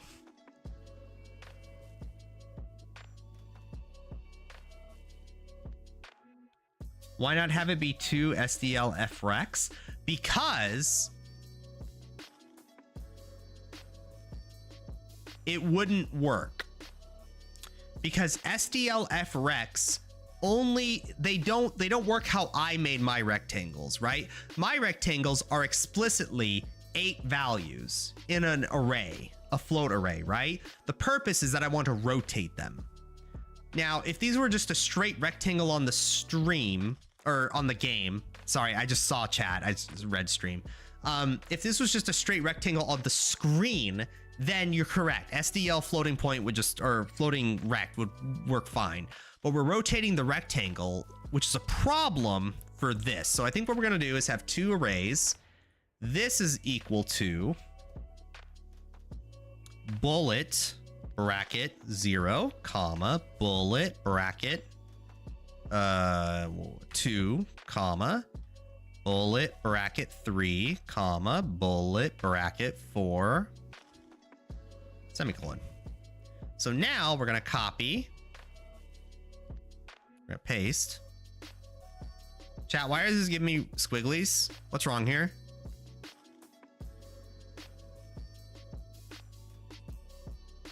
Is there, what's going on? Why is this giving me like squigglies everywhere? Is this not allowed? Fuck, it was 2, 4, 6, 5, 7. There we go, now it works. Who followed? Moglest. You sound like you love Lord of the Rings. You sound like a hobbit. Do you have hairy feet? Chat, I don't have hairy feet. I don't know what it is with us goo boys, but we have no hair on our feet. It's kind of creepy. Array is super cheap. Oh, cool. I'm stuck with C++ 14. Oh. Chat, did you see that today? Hold on. C++ drama. Wee woo, wee woo. Hold on. We have some drama mamas in the in the standard committee. Dude, I spent so long today reading through the newest things. It's so drama. Dude, no discard is like, I didn't realize how dramaful the bracket no discard is. Holy shit. These people are like super nerds arguing over the value of whether or not to add or change like how this is used in C++ to make it more prolific or something. And then it's just like, it's not a good use of time to discuss adding this to individual function declarations. That requires blah, blah, time, blah, blah. Whatever, it's way beyond my level. And then it's like, we should aim for good quality diagnostics, not worry about how it's achieved. And then you have this other guy that's like, remove no discard annotations from the standard library specification. It's pure quality QOI. And it's like, he's like the complete opposite. And it's like, but I want annotations to be portable so that my code doesn't break when compiled with an implementation that has the annotations. It's just like, this is like super nerd, like drama. I didn't realize the standard committee was like a nightmare of just like people arguing with each other. This guy went so ham. He's just like scratching, like, look how useless this information is. I thought it was hilarious, but you know, I had good fun with that today. Also, why doesn't this work? Is bullet an array? No, but bullet.m collision is an array. Oh God. Copy. Thank you. Paste. Paste. Paste. Probably not wise. Can I make that another space there? Boom. Boom, boom. You guys don't even see this, but whatever. Okay. So now we have our whole thing set up. So now we have 2 arrays, each equal of 4 elements, each equal to this. Okay. So std min rectangle x values semicolon. That doesn't work.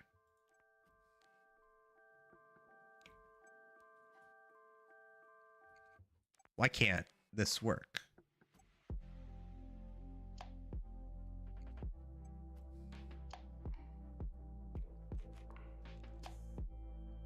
That's an initializer. Wait. std min just needs... What does it need? What's the syntax for this? Chat, I've used this like once in my life. Oh my god, the font is so ugly. No, it's not. I think it's adorable. Look, we have cursive, but it's also like not completely cursive. So you nerds that don't know what a capital like F looks like, you guys don't just be like blinded by the light. I think it's adorable. Who cares about no discard in the STL? They do. This is why modules are taking 4+ years. Well, I'm using modules. They just, you know, it'd be nice if IntelliSense caught up with the technology. Min element. No, min. Oh, shit. No. We do want min. Because. Right? I don't remember. Was it min? Returns the smaller of A and B. Returns the smallest of values in an initializer list. What does min element do? Returns the smallest element in a range. Chat, fuck. God damn it, we talked about this. Oops. No, it is underscore. No instance of overloaded function standard min element matches the argument list. Argument types are std array, float, value.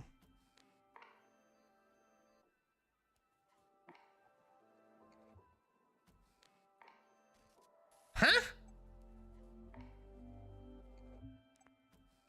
Use std ranges? Oh! What's up? I think you're right. I think this needs to be in curly braces.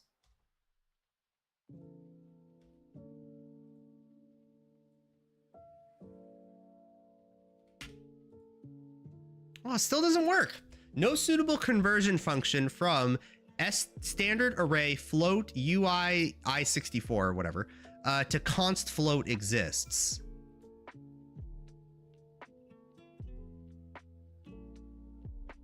But these are float values. Oh, wait, no, we talked about this. That's right. Okay, that's right. Okay, that's right. We had to specify that we want the float value. Okay. No. This is, we're getting closer. Any of the above is okay. STD min, bullet collision 0, 1, 2. Okay. Min element. Okay, I like that idea, Overlord Vim. Yeah, we did talk about this yesterday. Now it's coming back to me, okay? It's all coming back. So we do an STD min element where our ranges are going to be, you'll have to forgive me. Wait, what? Use STD ranges min element array. Wait, what's that? Hold on, that's kind of based. I never heard of ranges before. That works? Min element rectangle x values? No overloaded function matches. So this, oh. No, this doesn't work. Oh no, that's why.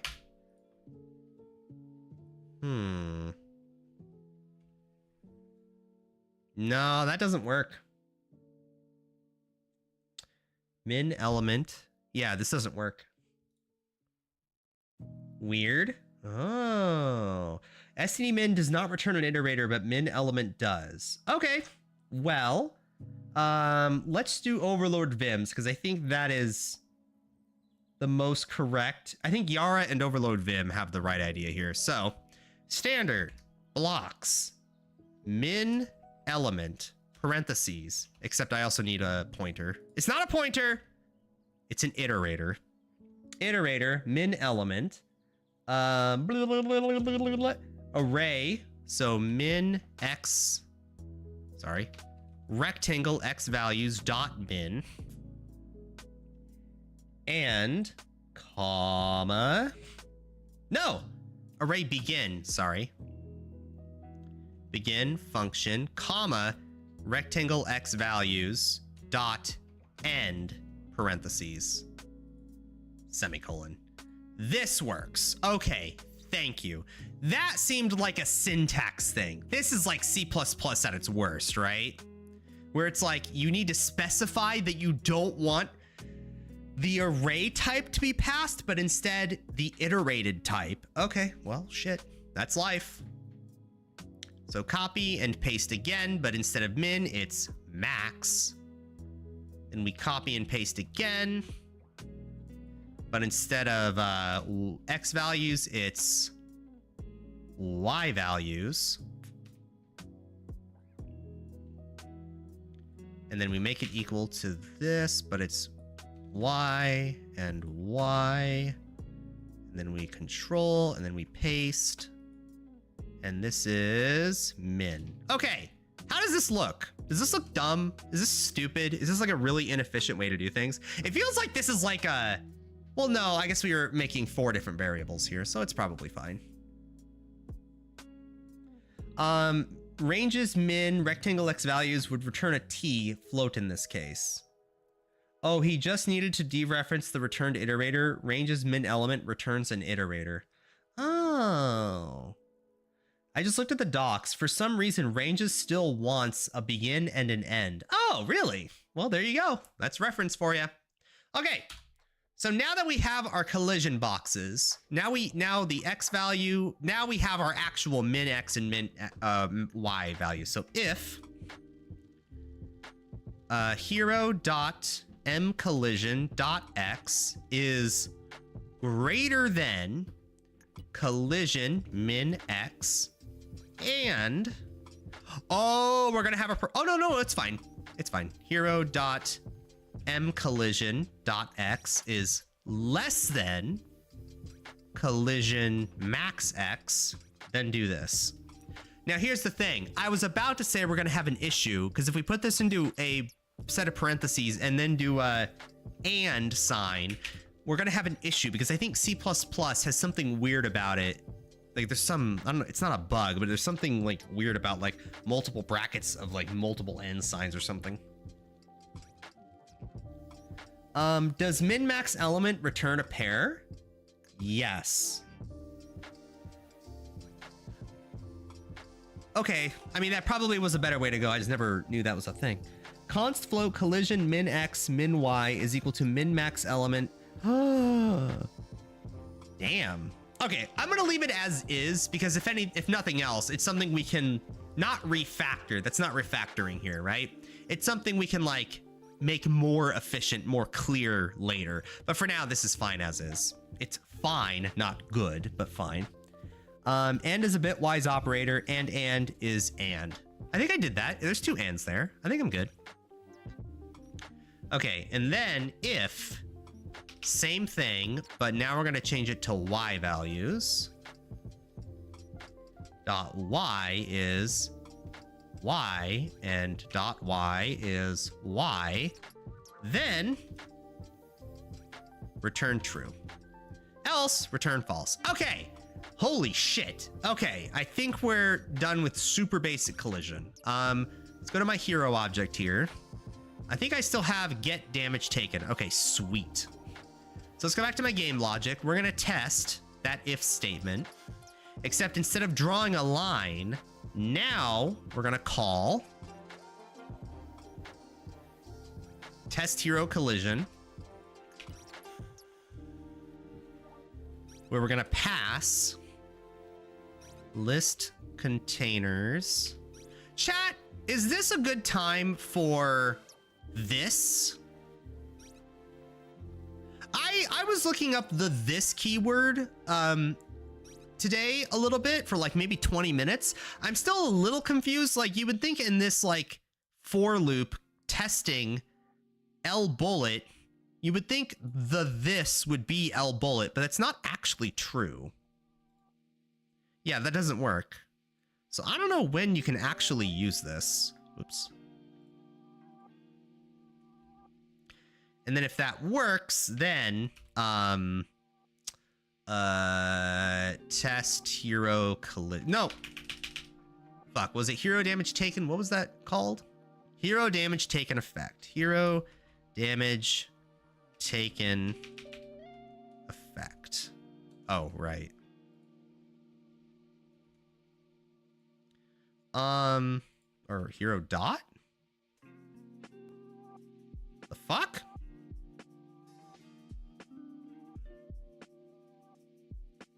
Oh, I need another if statement. Sorry. I was like, wait, what? If that's true, then do this. Okay, this doesn't work because I need a hero. Hero?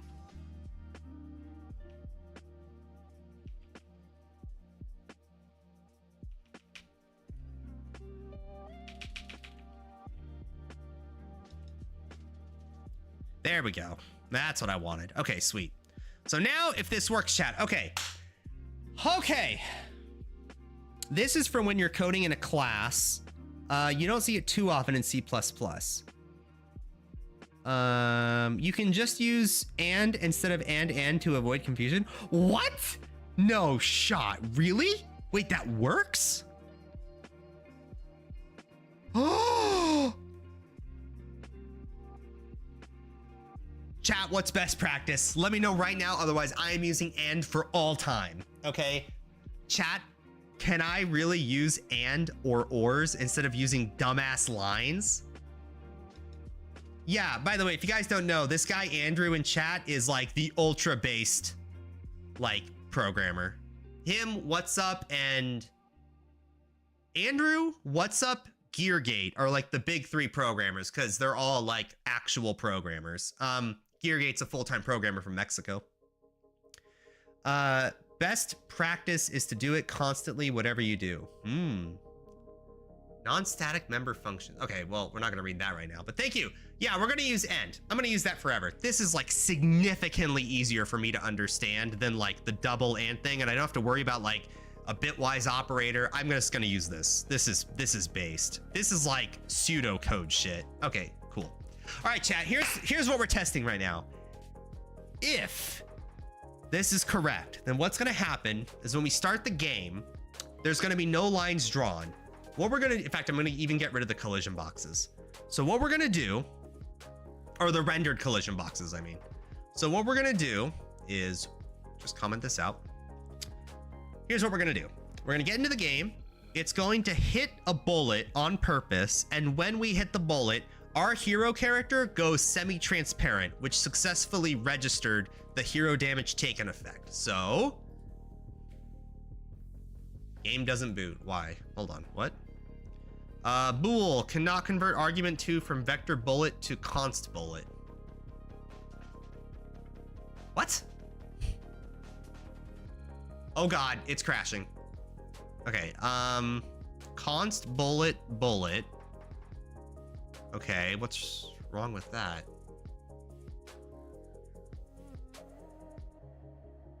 What? Test hero collision cannot convert argument 2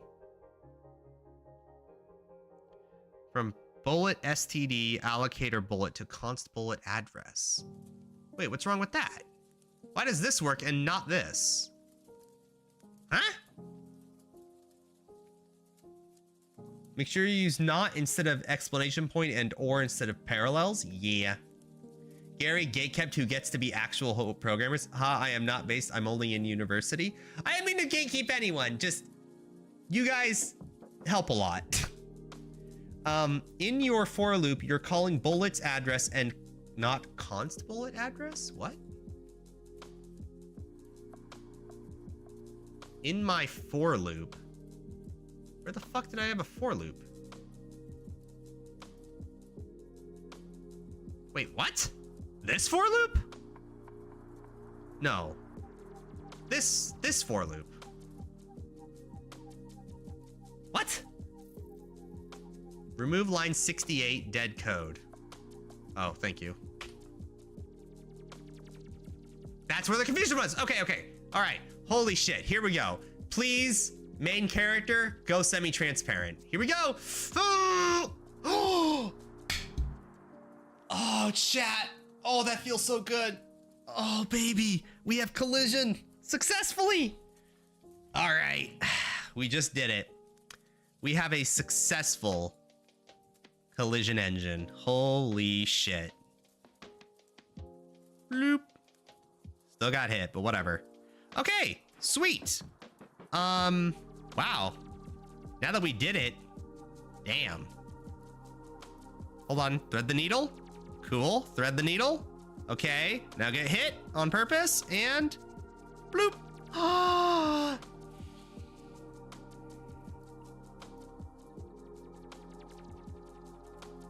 I think you need to dereference the local bullet. No, what happened was we were accidentally calling the same function multiple times, which is where my confusion was. Our implementation is correct. It's just what's up, that deleting dead code thing, that was the problem. Is we were that was the extra function we're calling.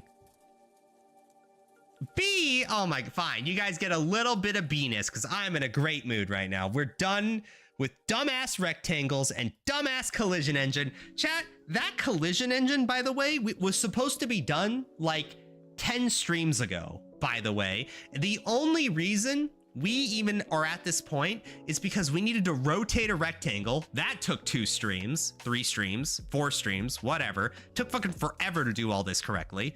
Then we had to remake this shit. That was 2 streams. And then we had a day off in the middle. Like, oh my God.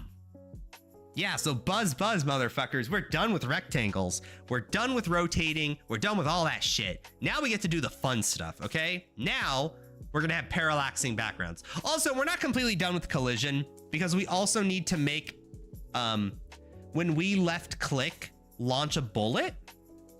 What did you learn in the last 10 streams? Oh my God, we learned so much. We learned, well, in order, we learned how to basically make our own rectangles in C++ that we can translate, we can resize them, we can rotate them, we can do whatever the fuck we want with them. And we learned how to like do a very basic like 2D collision check without like destroying our like whole goddamn system. This feels very clean. Seems clumsy, but whatever. Yeah, we'll zoom out just a little for you. Oh, and we got a new font, which is like really based. So that's cool. Yeah, we still have a lot to learn. So tomorrow, what we're gonna do is 2 things. First, oh, it's Saturday. Oh yeah, baby, let's go. Okay, so here's what we're gonna do tomorrow. Tomorrow is, okay, you guys get femboy for like 3 seconds because I am in a damn good mood, okay? So here's what we're gonna do tomorrow, okay? This is the plan. So save that. Okay, this is gonna be the plan tomorrow, okay?